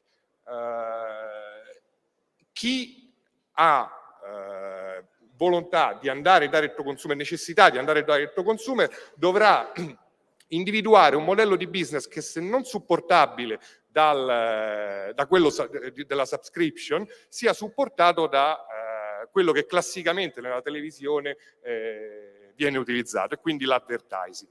E di nuovo la ricerca Ipsos ci dice che la percezione dell'advertising al fine di ricevere contenuti free o che abbiano un costo di abbonamento inferiore rispetto a quello standard è accettabile, è uno scotto che si paga volentieri.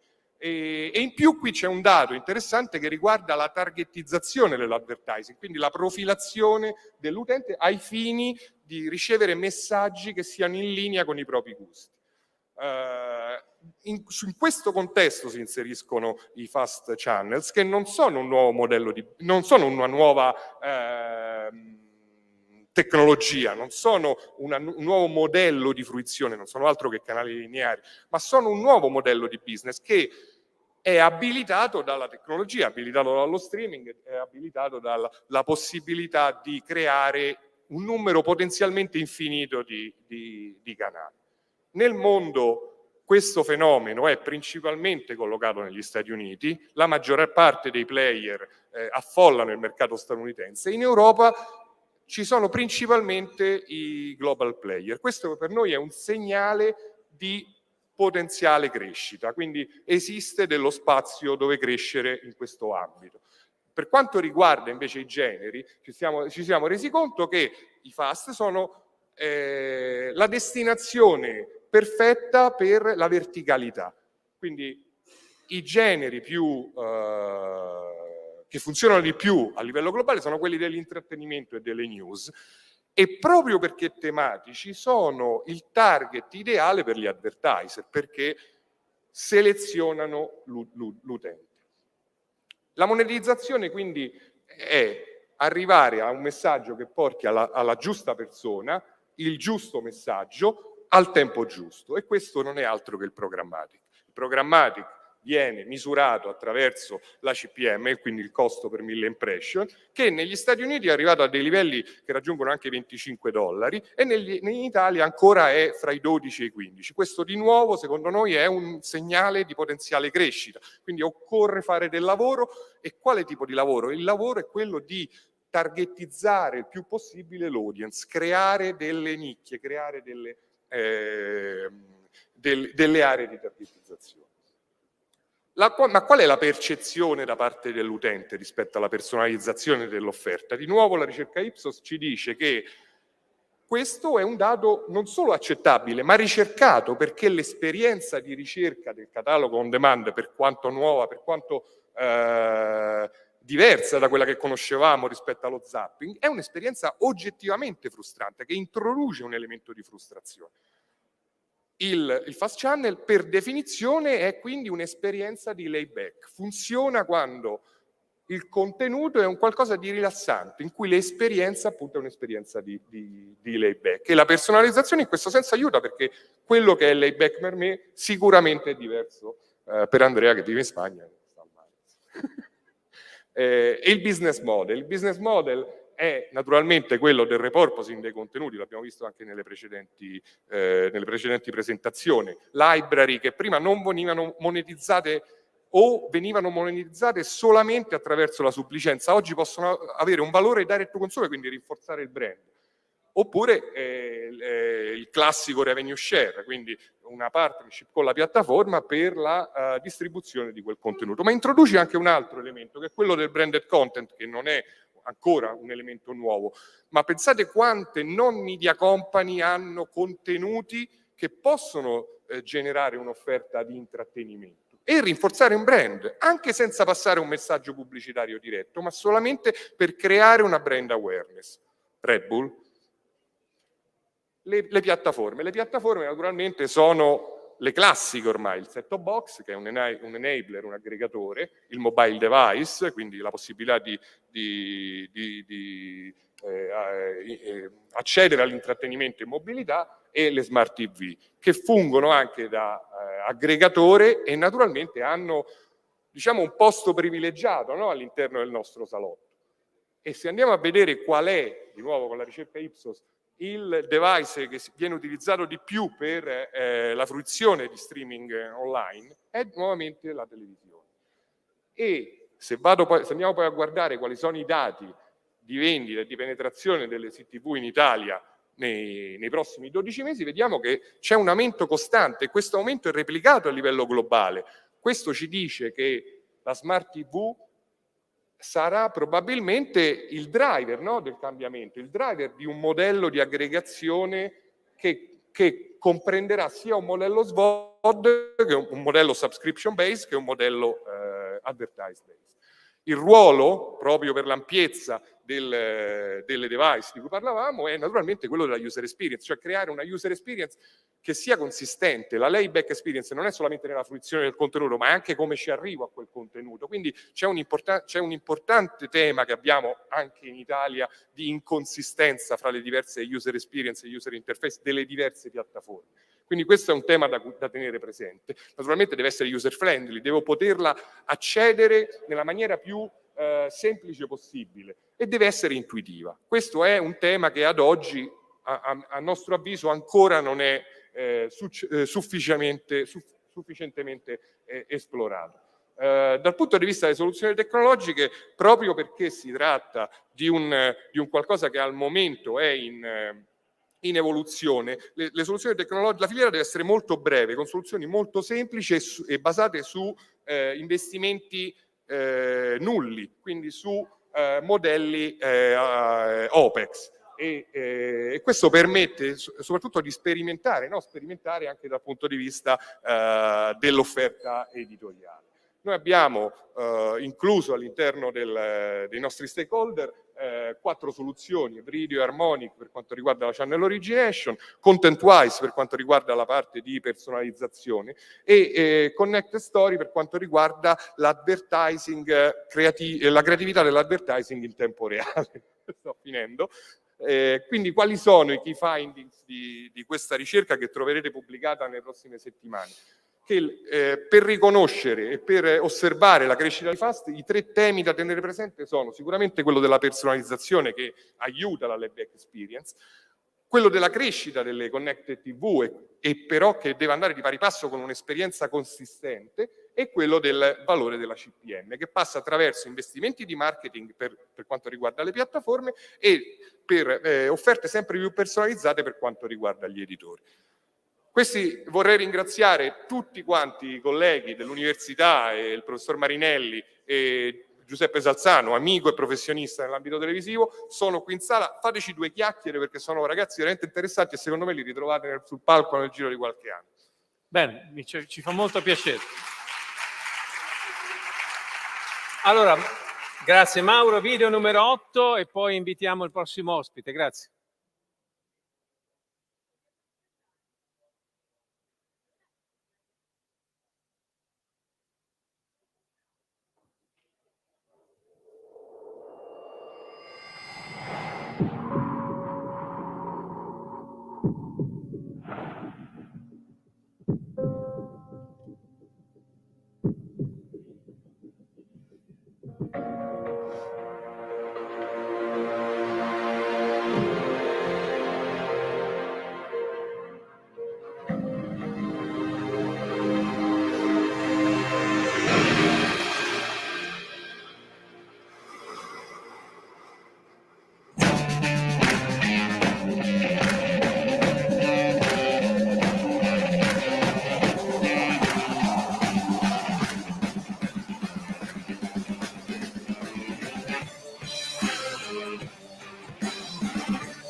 Bene, un amico, un perfetto conoscitore di questo mondo, fra l'altro una persona che, come dire, ha incontrato tutta la catena dell'industria dei media, della tecnologia, del valore, anche con la straordinaria esperienza di HD Forum Italia. Benito Magliomari di Sony, un applauso per Benito che torna con noi.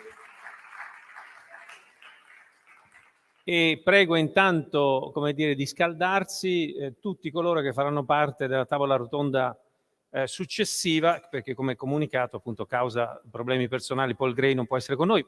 Benito, sei liberissimo visto che sei di casa da... Sì, no, però vogliamo sempre, come dire, chiudere in perfetto orario. Hai 10 minuti a disposizione, quindi siamo curiosi di capire perché il tuo titolo è molto ambizioso. Sì, No? sì, infatti. Soluzioni tecnologiche e il mercato dei media. Vi do un po' un punto di vista dall'area di produzione, no? Che è, diciamo così, un po' a monte di quello che abbiamo visto oggi nello scenario. Allora vorrei mandare il video. Grazie. Every story is a series of moments, and we've been by your side for some of the biggest moments in history, helping you capture, shape, and tell those stories. Today, there are more storytellers than ever. More readers, more fans, more viewers in more places. The world is noisier, brighter, faster. So we've created new tools to help broadcasters thrive in this world. Tools to help you reach new audiences, engage with them, and keep them. To manage people and projects, anywhere and everywhere. To build new workflows, grow your business, and create more with less. You want to tell stories that matter, and we want to help. Grazie, se possiamo far partire le slide. Allora, come vi dicevo, Andrea, ti lascio il tuo telefono che squilla. No, non ti preoccupare. Grazie. Messaggi importanti in arrivo.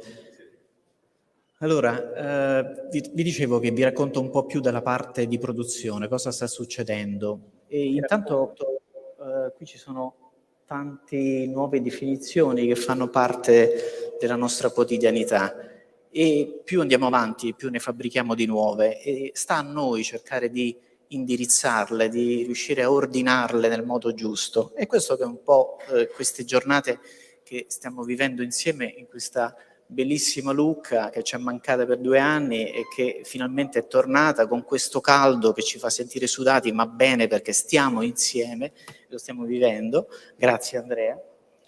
E è anche il modo per fare un po' d'ordine. Intanto vi racconto che Sony Professional ha cambiato nome, si chiama Sony Imaging Product and Solution, sta un po' accorpando diverse attività, estendendo quelli che sono i jigeobu, nel linguaggio giapponese sono le fabbriche, che mano a mano hanno una filiera sempre più sovrapposta, sempre più unita e convergente, e quindi si ampliano nell'offerta. E intanto vi racconto che Sony ha questa impronta dell'ambiente, vuole creare un impatto ambientale pari a 0 entro il 2040. Questo significa dal box che contiene il prodotto fino al microchip, quindi uno sforzo incredibile, ma la Sony su questo ha sempre avuto un carattere e un'indole. La sicurezza è un tema che riguarda la quotidianità per ognuno di noi e anche questo è l'altro tema su cui noi ci impegniamo continuamente e collaboriamo con associazioni come DPP che certificano i prodotti, che certificano le applicazioni e su questo ovviamente abbiamo un tema fondamentale. Ma guardiamo un attimo quello che sta succedendo. Chi prima di me ha parlato del direct to consumer e indubbiamente il mercato si sta trasformando. Per qualità non si intende più quella di un'immagine piena di pixel e di qualità di colori, ma una nuova esperienza. L'interattività, una personalizzazione, ma soprattutto la capacità di intercettare i cambiamenti, la dinamica dei cambiamenti. E abbiamo visto quanto queste realtà, nelle media company, hanno avuto crescite in pochissimi mesi esponenziali, proprio in tutto il frangente che abbiamo vissuto insieme. La domanda dei contenuti cambia, è in continua accelerazione, la spinta all'efficienza e ai costi diventa una priorità per tutte le media company, le aziende del settore anticipano le loro roadmap di tecnologia. La tecnologia è un abilitatore fondamentale in questa trasformazione. Il lavoro a distanza è ormai una realtà e c'è sempre più una maggiore attenzione alla sicurezza. Questa slide vi fa vedere come si trasformano le prospettive di investimento del mondo fisico con quello digitale. Molti di voi hanno vissuto questo percorso. Noi siamo alla 19ª edizione di Lucca e eravamo nell'area rossa che vedete qui, quella fisica. La nostra attività riguardava attività, tecnologie tangibili, e adesso siamo invece più nel mondo digitale, anzi siamo immersi in questo percorso dove, per esempio, nell'area di produzione, la remote production diventa un elemento fondamentale. IABM è una delle associazioni con cui noi collaboriamo. Questi sono gli anni in cui andiamo a fare i survey, a studiare per monitorare le trasformazioni. Dobbiamo seguire, dobbiamo interrogare gli stakeholders, l'audience, e quindi dobbiamo seguire e tracciare come sono le trasformazioni. Con loro vengono portati avanti questi survey che fanno emergere delle direttrici importanti, che sono quelle su cui le aziende investono e su cui i manufacturer si devono orientare per portare avanti ovviamente le tecnologie.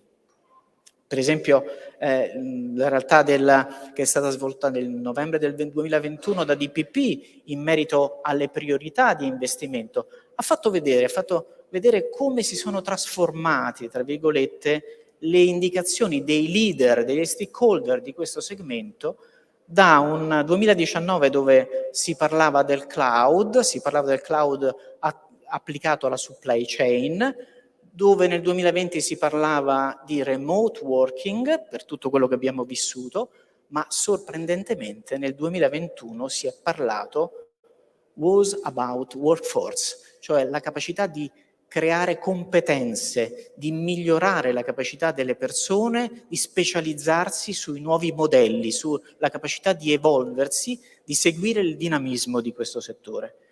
E quindi questa è una tendenza molto importante. Come in Sony noi abbiamo sempre seguito questo sviluppo? Abbiamo sempre rappresentato due assi, l'asse della qualità, il valore dei contenuti, e l'asse dell'efficienza, che rimangono, tra virgolette, fondamentali, ma a questi si aggiunge, tra virgolette, il terzo elemento, quello che rende, tra virgolette, tridimensionale questa rappresentazione, la capacità di seguire in modo dinamico i cambiamenti rispetto al comportamento del nostro audience, dei nostri spettatori. Questa è diventata il terzo elemento di priorità. Se questa è, tra virgolette, una configurazione di come nasce il contenuto e come viene distribuito, vedete che noi abbiamo stabilito come Sony 4 direzioni. La parte di acquisizione, il 5G, che fondamentalmente diventa prioritario in questo tempo, la convergenza LAN e WAN nella logica Local Area Network, Wide Area Network, che sono sempre di più aggregati insieme, il live streaming e il file workflow, e soprattutto il cloud e on-prem, edge processing, edge computing, sono i temi con cui ovviamente abbiamo a che fare. Quali sono le novità delle tecnologie che vi porto qui? Al NAB Sony ha presentato questo nuovo codec. Qui parliamo di produzione, quindi parliamo di come trasportare, tra virgolette, segnali broadcast, anche premium, verso, tra virgolette, l'area di acquisizione e distribuzione.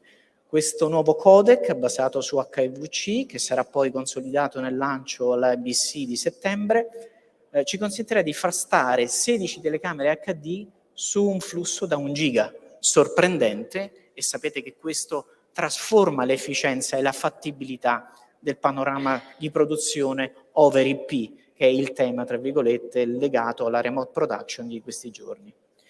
Abbiamo fatto dei test dove abbiamo dimostrato la latenza, che è la criticità fondamentale, utilizzando ovviamente le reti, e abbiamo dimostrato che questa latenza è perfettamente gestibile, e questo rappresenterà un elemento di approfondimento che da qui ai prossimi mesi.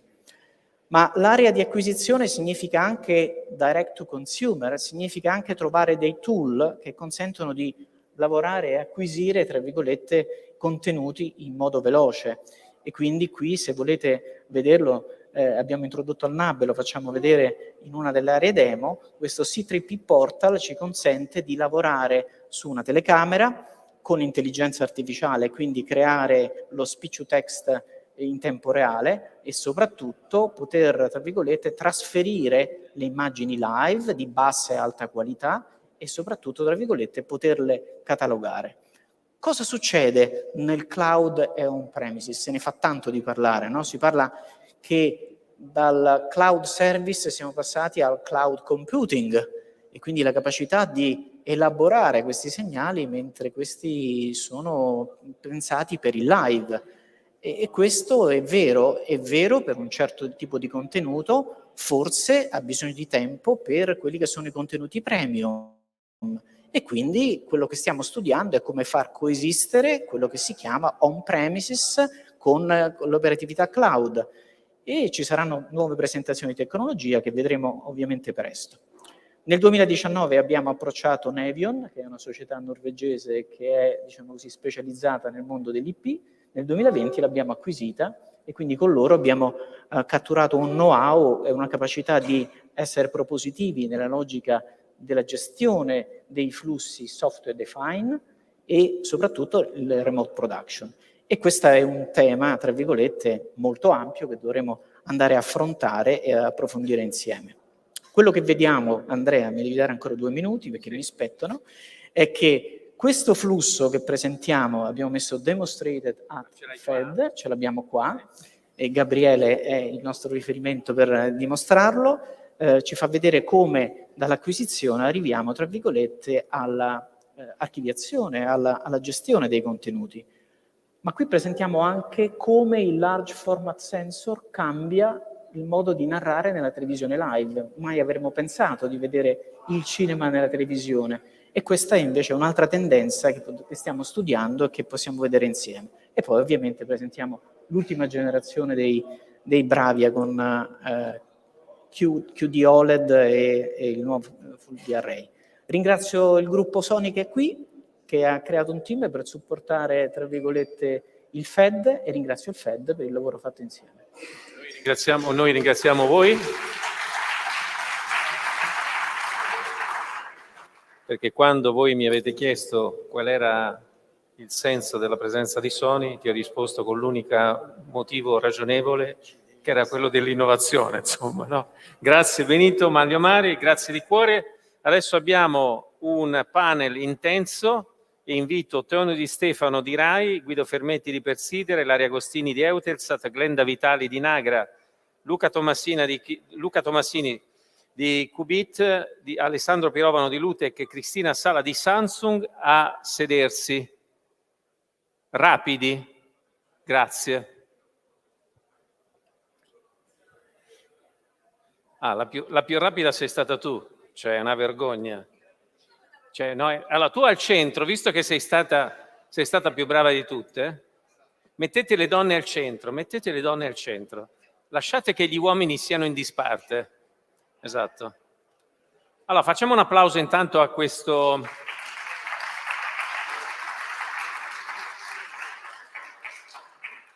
Noi l'abbiamo fatto apposta perché volevamo dimostrare che le poltrone servivano a qualcosa, perché siccome hanno visto troppe poltrone hanno detto sicuramente non servono a niente. Benvenuti innanzitutto, potete prendere i microfoni, sapete... Lucca, tu che sei un ragazzo, come dire, veloce, prendi il microfono.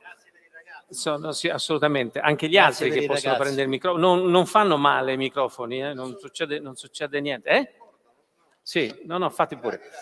E le regole le sapete quali sono a Lucca, nel senso che non è che parte uno a parlare 5 minuti e l'altro aspetta, Tonio qua si fa una pizza, si mangia qualcosa, non avviene così.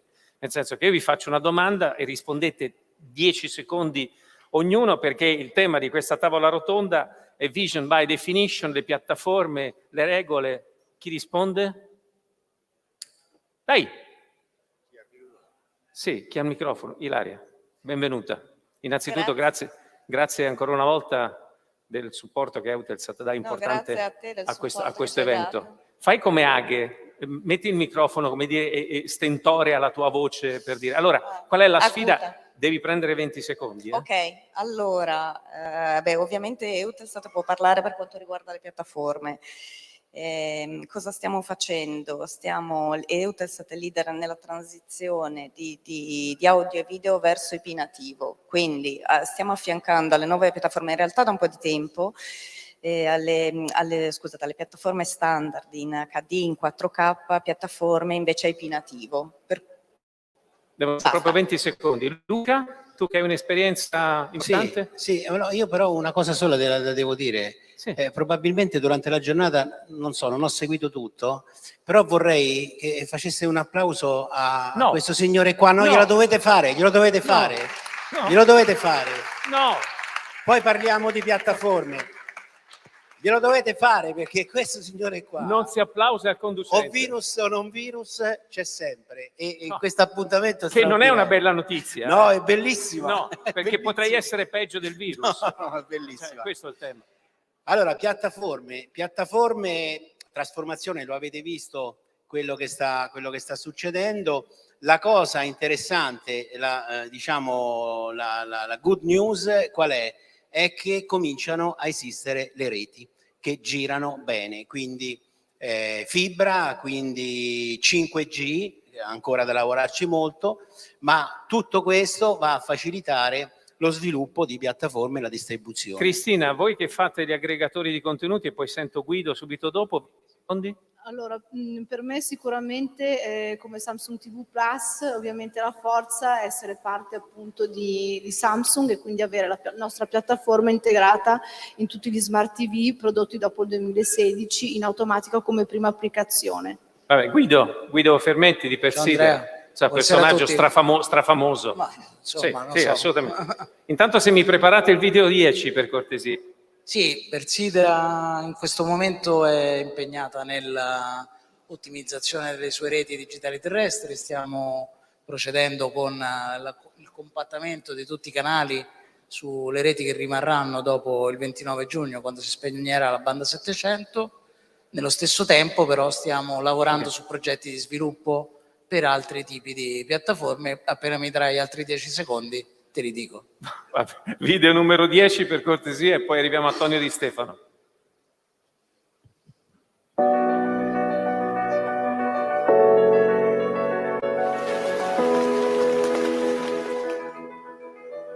Business continuity.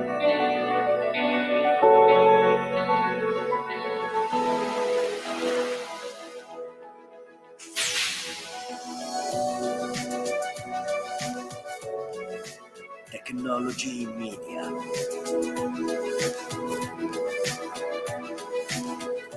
Extensive coverage.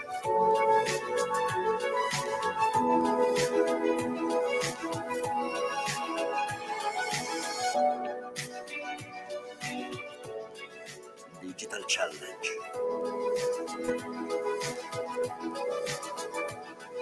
Service Innovation.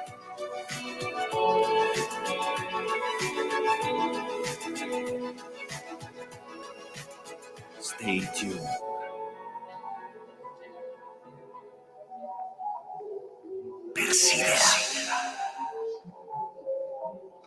E qui rimane il mistero, come dire, la legge.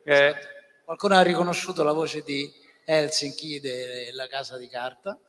Qui praticamente noi soltanto annunciamo il fatto che oltre al business tradizionale stiamo lavorando su progetti diversi, sulla nostra nuova piattaforma HPV TV, che è l'ultimo logo che si è visto e si chiama Hypervision, e stiamo anche lavorando su nuovi progetti OTT per clienti specifici, su progetti verticali. Uno ti piacerà molto, è una piattaforma su contenuti artistici. Allora, Glenda, il problema delle piattaforme è anche il problema poi di sicurezza Domani ci sarà fra l'altro la dottoressa Ginanieri di Mediaset, vi anticipo che un tema che toccherà sarà il tema della protezione dei contenuti, che è la protezione dell'industria creativa italiana, che è il problema di un patrimonio importante che deve essere valorizzato, perché se non viene valorizzato è un problema serio.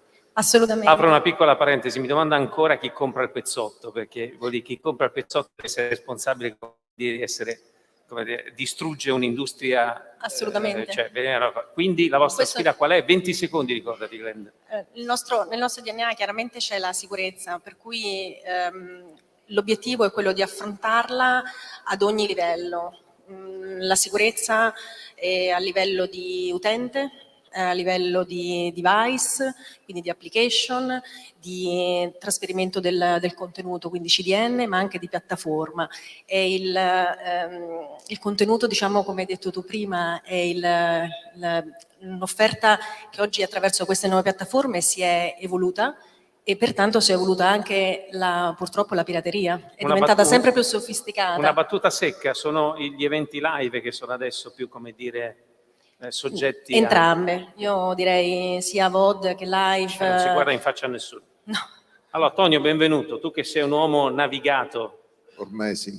Ormai sì? Ormai Cioè, sì. ti sei ormai... Marinato più che navigato. Allora, qual è la sfida della RAI? Guarda, visto che adesso tu hai un ruolo molto importante, strameritato. Devo dirti, mi ha fatto molto piacere quello che diceva Luca Tommasini prima, perché lui ha parlato di reti. Allora, guarda, ci scambiamo i complimenti. Mica invitiamo Tommasini per scherzo. Esatto. Cioè, così, tanto passavamo per... per Orvieto. Esatto, lui ha parlato di reti. La mia direzione si chiama reti e piattaforme, quindi un minimo di vision alla RAI va riconosciuto. No, qual è l'obiettivo? L'obiettivo è chiaro, è stato quello di mettere... Sì, ma tu lo sai che cosa hai appena detto, no? Ti sei reso conto di cosa hai detto? Cioè, tu sei il direttore di reti e piattaforme della RAI. Che però risponde al CTO, quindi c'è sempre Sì, un'entità sì, superiore. però esiste hai sempre. capito, Tonio, dai. No, quindi esatto, qual è la sfida vera? La sfida vera è stata quella di riunire in un unico punto, e qua volevo fare un ringraziamento al precedente che conosce ancora bene, che è Luca Balestieri, che ha avuto la visione strategica. Facciamo un applauso a Luca che sicuramente ci segue. No? Perché è lui che ha avuto la visione. Fra l'altro una testa questo ragazzo impressionante, perché cioè, ogni volta che veniva qua ci smontava il FED e lo rimontava in un altro modo. Non sono all'altezza. Merito di Renato Farina, che è il precedente di Ilaria Agostini, che salutiamo anche lui, perché hanno fatto, come dire, un'accoppiata davvero vincente. Esatto.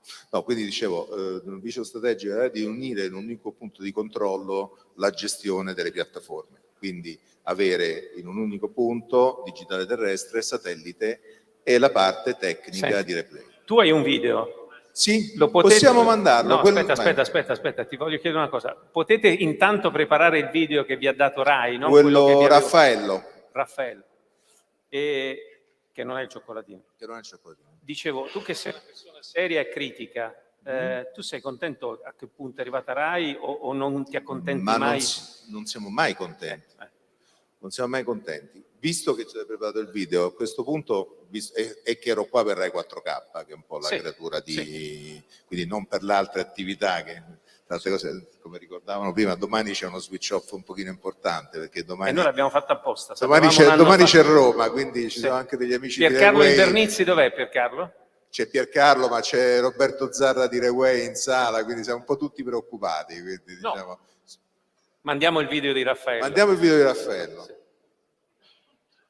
Poi vi dico due cose.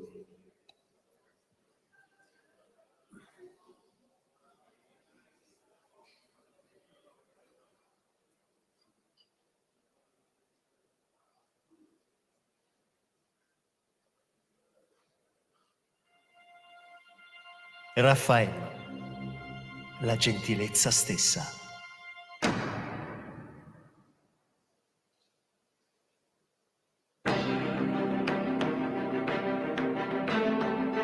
Federico edificò un palazzo, il più bello che in tutta Italia si ritrovi, ed ogni opportuna cosa sì bello fornì, che non un palazzo, ma una città in forma di palazzo esser pareva.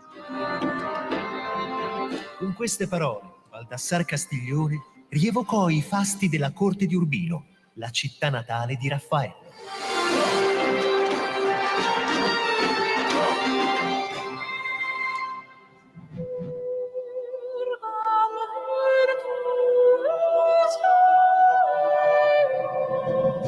Qui vide la luce Raffaello, il suo più celebre figlio. Scrive Vasari, nacque adunque Raffaello in Urbino, città notissima in Italia, l'anno 1483, d'un Giovanni de Santi, pittore non molto eccellente. Allora, possiamo sfumarlo cortesemente? Insomma, l'impatto emotivo, come dire, delle emozioni di questo mondo, no? Allora, perché c'è questo video? Io ho preparato il video di promo di Rai 4K, poi ho detto facciamo un altro esercizio, a parte ringraziare i colleghi di San Marino con cui è stato prodotto questo video. C'è una storica collaborazione. Esatto. Questo è un video girato in 8K, che in questo caso è stato downgradato abbastanza per permettere la visione su un PC normale, ma dimostra fondamentalmente quanto tutto il lavoro fatto, prima c'era Benito che ha presentato le camere, eccetera, ormai è arrivato a un punto irreversibile, secondo noi. No?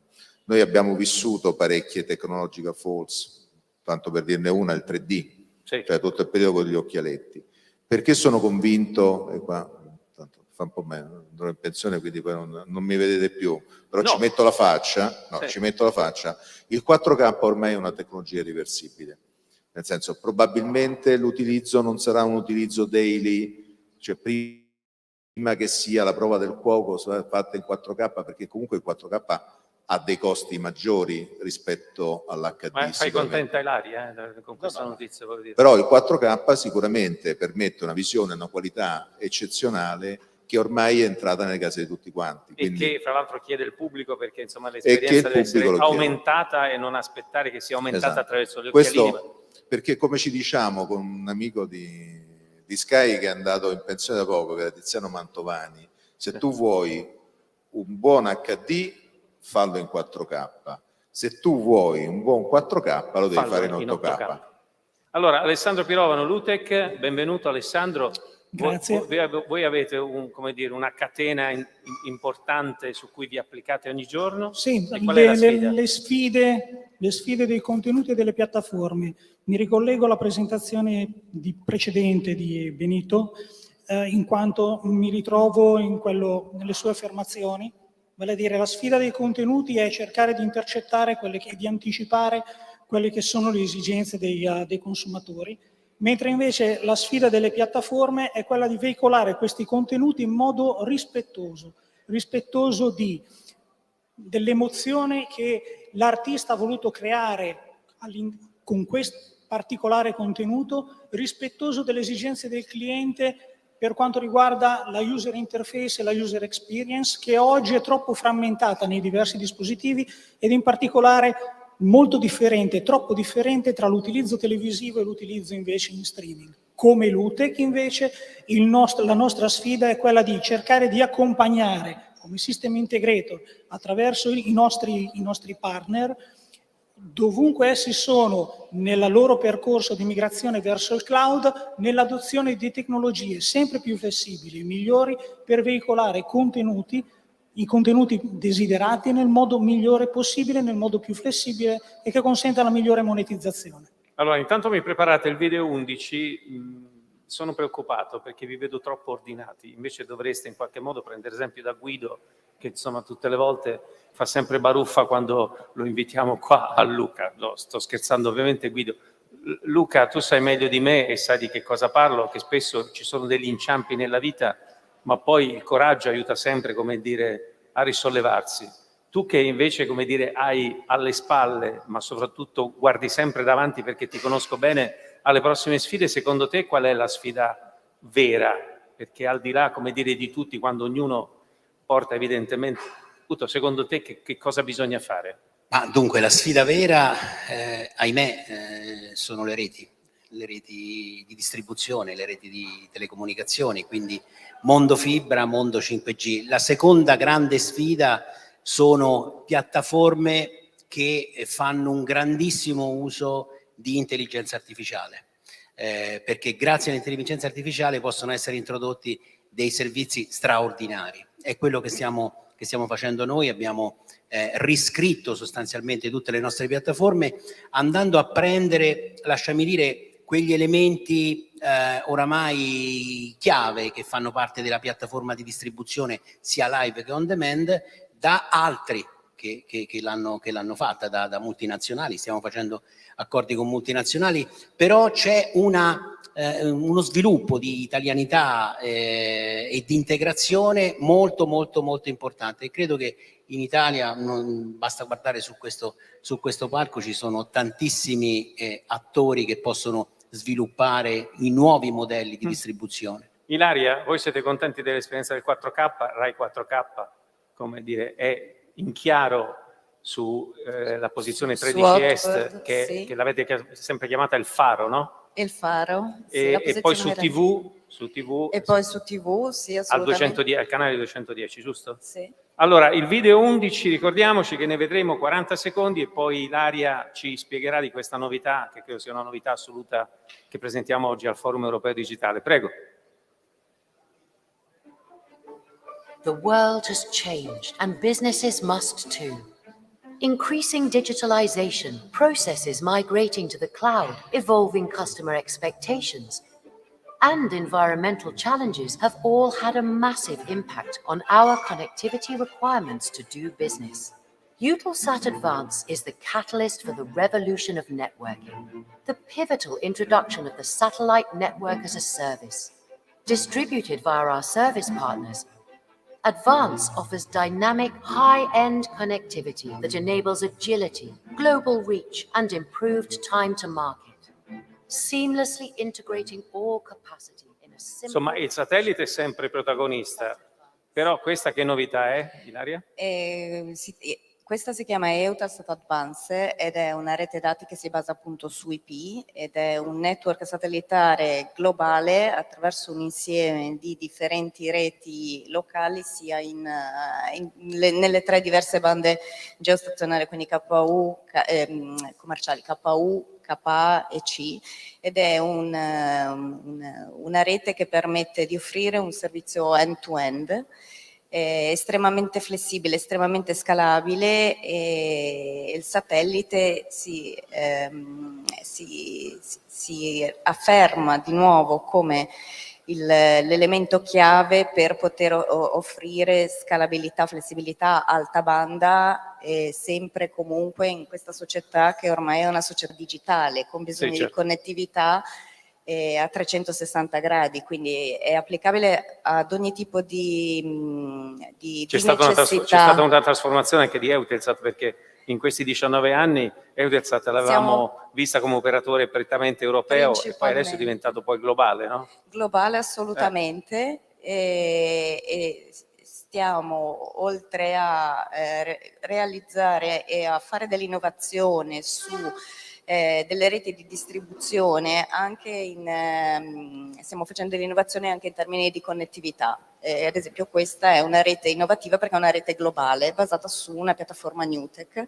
Guido, voi avete una control room importante, avete anche una responsabilità importante sulla distribuzione, evidentemente, come dire, avete un'esperienza alle spalle importanti per la gestione. Esatto, e su questa noi puntiamo anche per i progetti innovativi di cui ti parlavo, in quanto considera la sua mission quella del trattamento professionale del video, e stiamo aiutando dei fornitori di contenuti non tradizionali a trovare degli spazi per progetti OTT in cui noi ci occupiamo di aggregare una serie di partner per offrire una soluzione end-to-end e andare sul mercato, su nicchie di mercato molto specifiche. Ma non voglio rubare tempo all'intervento che verrà dopo, che è quello che vedrà come protagonista l'ingegner Prosecco, e quindi lascio la parola.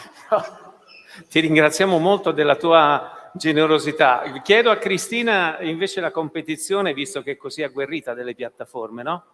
Cioè, ci siamo appena voltati un attimo lo sguardo, avevamo la televisione generalista, è arrivato poi una montagna di OTT, poi adesso abbiamo le auto che hanno i servizi, poi Samsung che porta dentro dei canali e continuamente li aggiorna. Allora, esatto, allora Samsung TV Plus, diciamo che noi siamo neutrali, nel senso che noi offriamo la possibilità appunto a canali terzi di entrare nel servizio di TV Voi Plus. siete soddisfatti? Faccio la stessa domanda a Cattonio, che è stato molto critico perché lui ha, come dire, la passione che lo corrode come la ruggine, quindi dice io non sono mai contento perché vorrei sempre fare... Allora, Voi noi siete... è all'inizio, ovviamente, nel senso che è lo stadio embrionale. Mauro, mio ex collega Mauro Pannella, appunto, prima ha fatto questa bellissima presentazione proprio con la ricerca della Oggi è giornata di complimenti per tutti, si distribuiscono proprio, cioè fuori vedrete che oltre della al prosecco ci Sapienza, però saranno insomma anche... ha fatto un bel riassunto di che cosa sta succedendo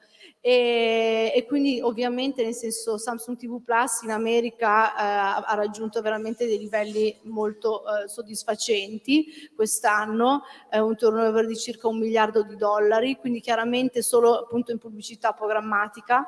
Ovviamente in Italia non siamo a quei livelli, però nel senso che siamo proprio allo stadio embrionale, ma comunque insomma ci crediamo tantissimo, soprattutto appunto con Samsung Ads, di cercare appunto di portare appunto il mercato pubblicitario anche verso un mercato di programmatica. Mi preparate il video cortesemente numero 12. Glenda, tu hai complimenti per qualcuno, visto che ci siamo, insomma? No. Per tutti. Ah, per tutti. Ci fa piacere. Noi siamo neutri, come sai, Sì. gli svizzeri. Tra l'altro tu guardi, come dire, il mercato stando a Madrid. Sì. E quindi con una dimensione un po' più globale, diciamo così, no? Sì, diciamo che dal punto di vista E della... ci sono esigenze diverse a seconda dei players, ormai no?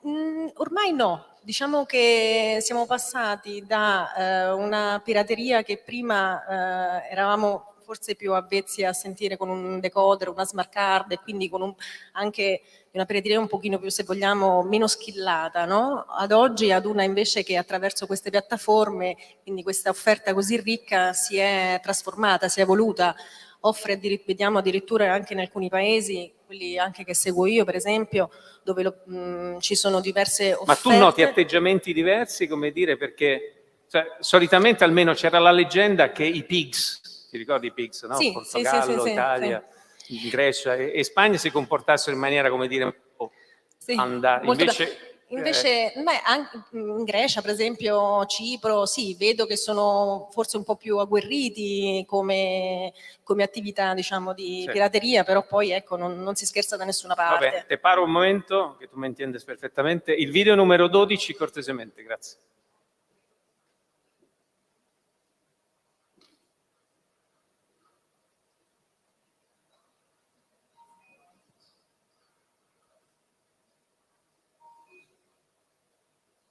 Are going to great pains to close loopholes as quickly as they open up. The inherent problem in all this, of course, is that securing content and services is never one-dimensional. A solution that protects one aspect of the OTT streaming journey often leaves another wide open. So what you end up with are separate solutions talking different languages. And addressing an issue here can cause a big problem there. Wouldn't it be nice if you could just focus on growth, knowing all your blind spots are covered? At Nagra, we've developed an armada of solutions, all speaking the same language. So your content and services are protected in all dimensions, be that reaching new consumers in new ways, or ensuring that aging equipment isn't your weak link. There's another big advantage to this approach too, being able to harness insights that reveal business opportunities. Because if you better understand how people engage with your content, you can get ahead of the competition.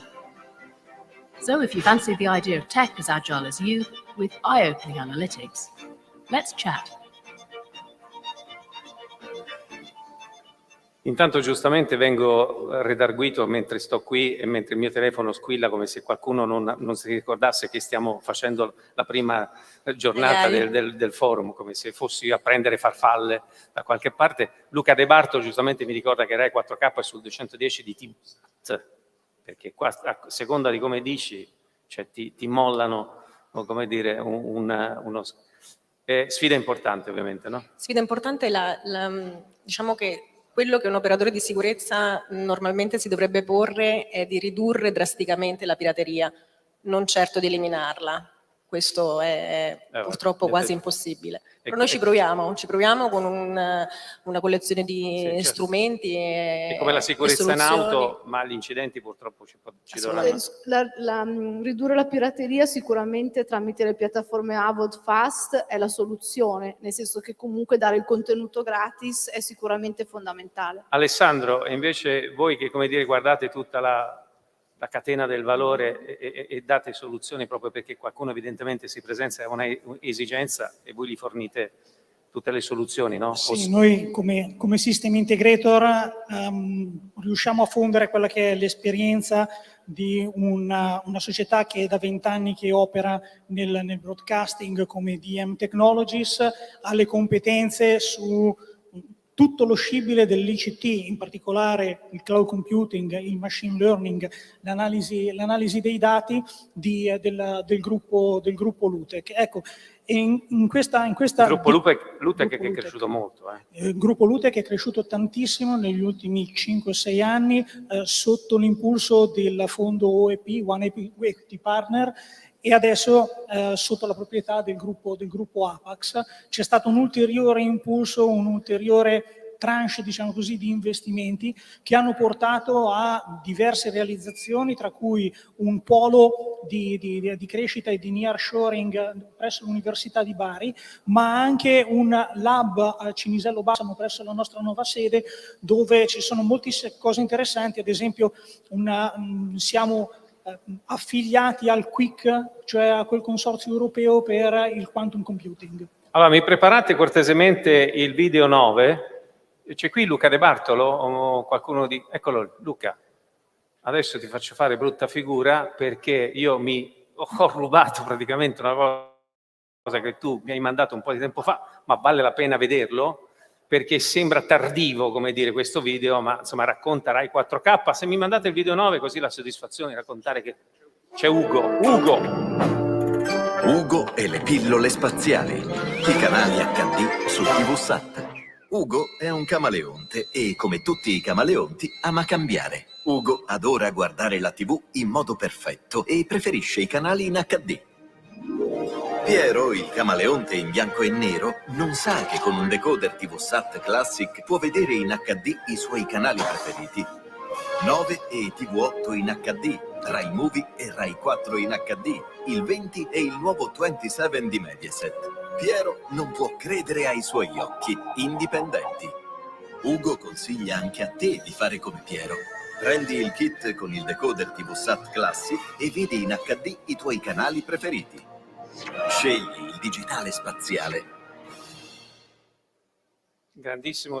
Sì, se posso, diciamo, è quello dell'HD, non è quello del 4K. Sì, quindi, sì. No, perché alla fine non l'hanno voluto mandare, sai perché? Perché alla fine c'era l'Eurovisione. E allora, e allora mi è stato impedito. Com'è andata l'Eurovisione sul 4K? Allora, devo confessare, oggi mi becchi una giornata tranquilla. Cioè, tragica. Abbiamo fatto un'operazione che secondo me ha senso anche ripetere. Però l'avete fatta. L'abbiamo fatta, che è quello dell'app conversion.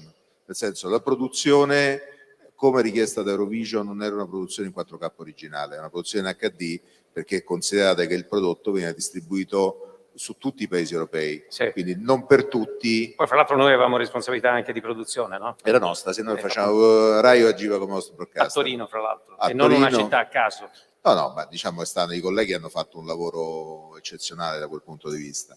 Quindi fondamentalmente, proprio per non far mancare comunque il contributo in alta qualità, il segnale in HD ottimo è stato convertito e quindi anche distribuito su Rai 4K.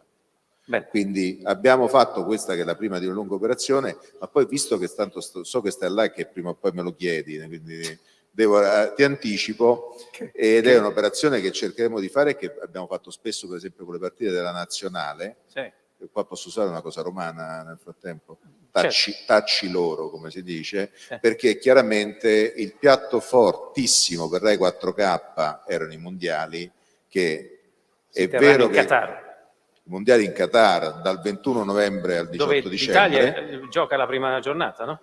Sì, a Boccette a Las Vegas fanno un torneo parallelo. Certo, tu hai dei tiri mancini. tiri Mancini, ma più che tiri Mancini dei tiri Giorgigni, perché bastava che avesse messo dentro uno dei due rigori, uno dei due. Vabbè, finiamola qua. Finiamola qua, se no non si dice più. Però Rai ha acquisito comunque i diritti, e la novità, parlando proprio della diffusione del 4K, è che il pacchetto previsto da FIFA prevede comunque l'obbligo di trasmissione anche in 4K, non di tutte le 64 partite, ma di 64 meno 8, perché come tutti sanno, quelli malati di calcio come noi, nel terzo turno ci sono 8 partite in contemporanea, non si possono far tutte, quindi le partite in 4K Fatemi sono fare meno. bella figura, 10 secondi per raccontare, Tonio, qual è la prossima sfida a parte i mondiali lato Rai in generale, non soltanto 4K. Ma guarda, fondamentalmente però, diciamo, io parlo dal punto di vista tecnico. Sì, la prossima sfida sicuramente editoriale, domani Giampiero qualche cosa racconterà sul discorso Del switch off. di Rai Digital. No, lo switch off tocca più, stavo parlando di IP io come sfida. No, ma lo switch off, ragazzi, è sicuramente una...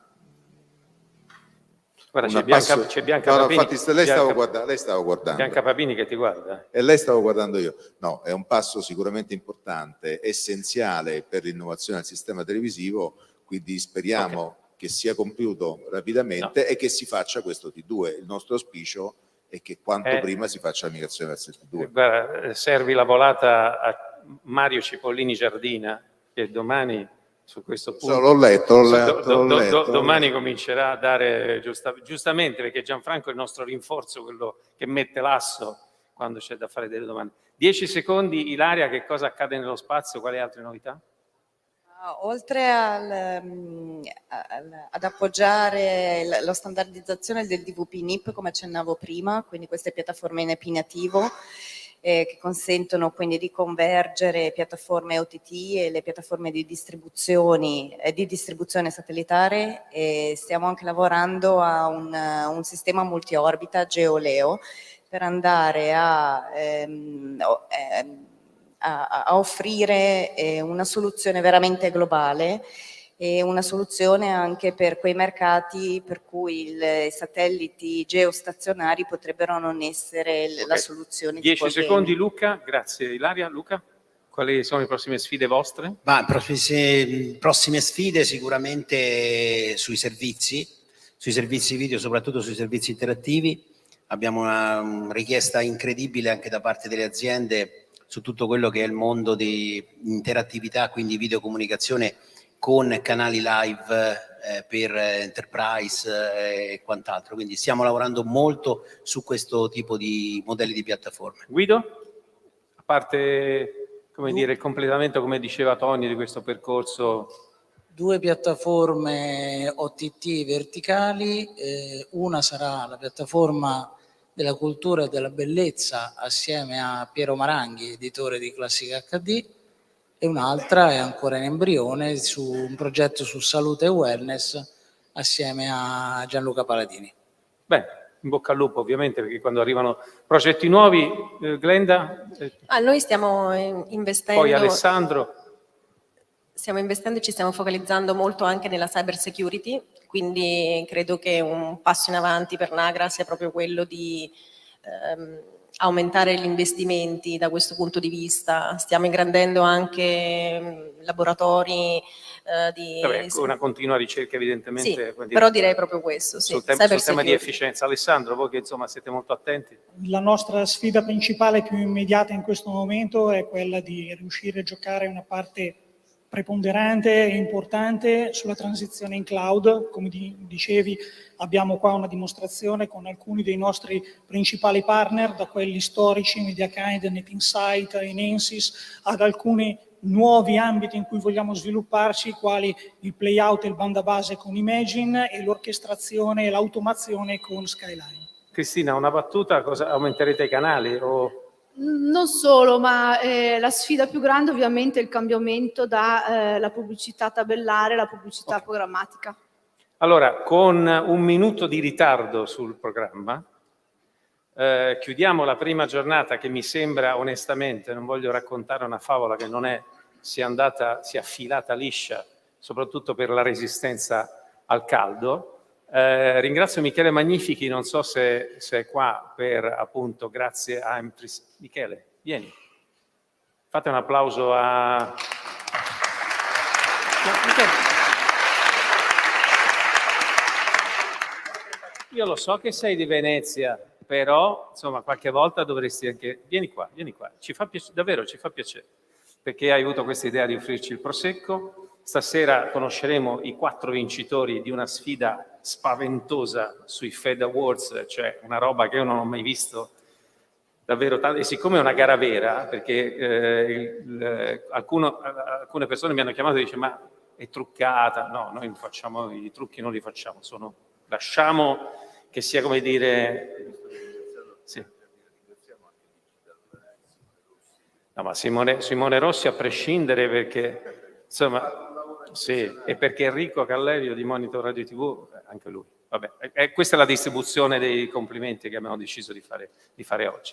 Quindi stasera conosceremo anche i vincitori, domani c'è una giornata, saluto un caro amico con cui abbiamo fatto una grande strada, Aurelio Severino, che è della scuderia Lutec dai tempi di Ericsson. Domani abbiamo una giornata intensissima, dove guardando con l'occhio destro al Quati non dovremo, cioè qui vedremo uno spot, ma fuori non si vedrà niente, perché altrimenti la Lega mi taglia il collo, quindi ti ho promesso ufficialmente, Alessandro, che non accadrà. Ci sarà una bellissima... No, qui si vede lo spot domani, qui è fuori, anzi a proposito di fuori sono stato addirittura rimproverato che siccome ci sono tante persone che ci stanno guardando non le ho salutate, però insomma va da sé che dobbiamo ringraziarle. E domani c'è una splendida tavola rotonda sugli OTT e streaming in cui si meneranno in maniera spaventosa. C'è una bellissima pagina dedicata al calcio con la Lega di Serie A e un carissimo amico che io ho incrociato nel 1988 quando faceva il commentatore di pallavolo, che è Lorenzo Dallari. E poi ci sono dei campioni assoluti, la Stefano Luppi di TV. Detto bene, Lucca? Di TV. Sì, e di Ginanieri che torna a Lucca, pensate, dopo 18 anni, perché a un certo punto c'è una foto, ce la dovremmo fare, Bianca Papini, nel 2004, tu che sei in prima fila, Ginanieri che parla, io che faccio, come facevo ancora allora, il moderatore, sono passati appena 18 anni, insomma, da quel momento. Bene, vi devo ringraziare perché siete stati un pubblico attento, non vi siete mossi, avete fatto silenzio e tutte le altre cose. Adesso, Michele, di 2 cose, il perché, scusami, il perché giustamente un gruppo importante come... Adesso non ti prendere 2 minuti, ho detto qualcosa. 10 secondi per invitare chi è venuto a Lucca e a ritrovarci, perché noi ci stiamo scherzando, ma a questo appuntamento... Siccome a Lucca sicuramente non c'è un buon prosecco, ecco, tutt'altro abbiamo portato dal Veneto, abbiamo portato qualcosa di fresco, che adesso devo andare a stappare ovviamente, quindi vi lascio. Prendiamo insieme questa occasione e buona serata a tutti, a domani.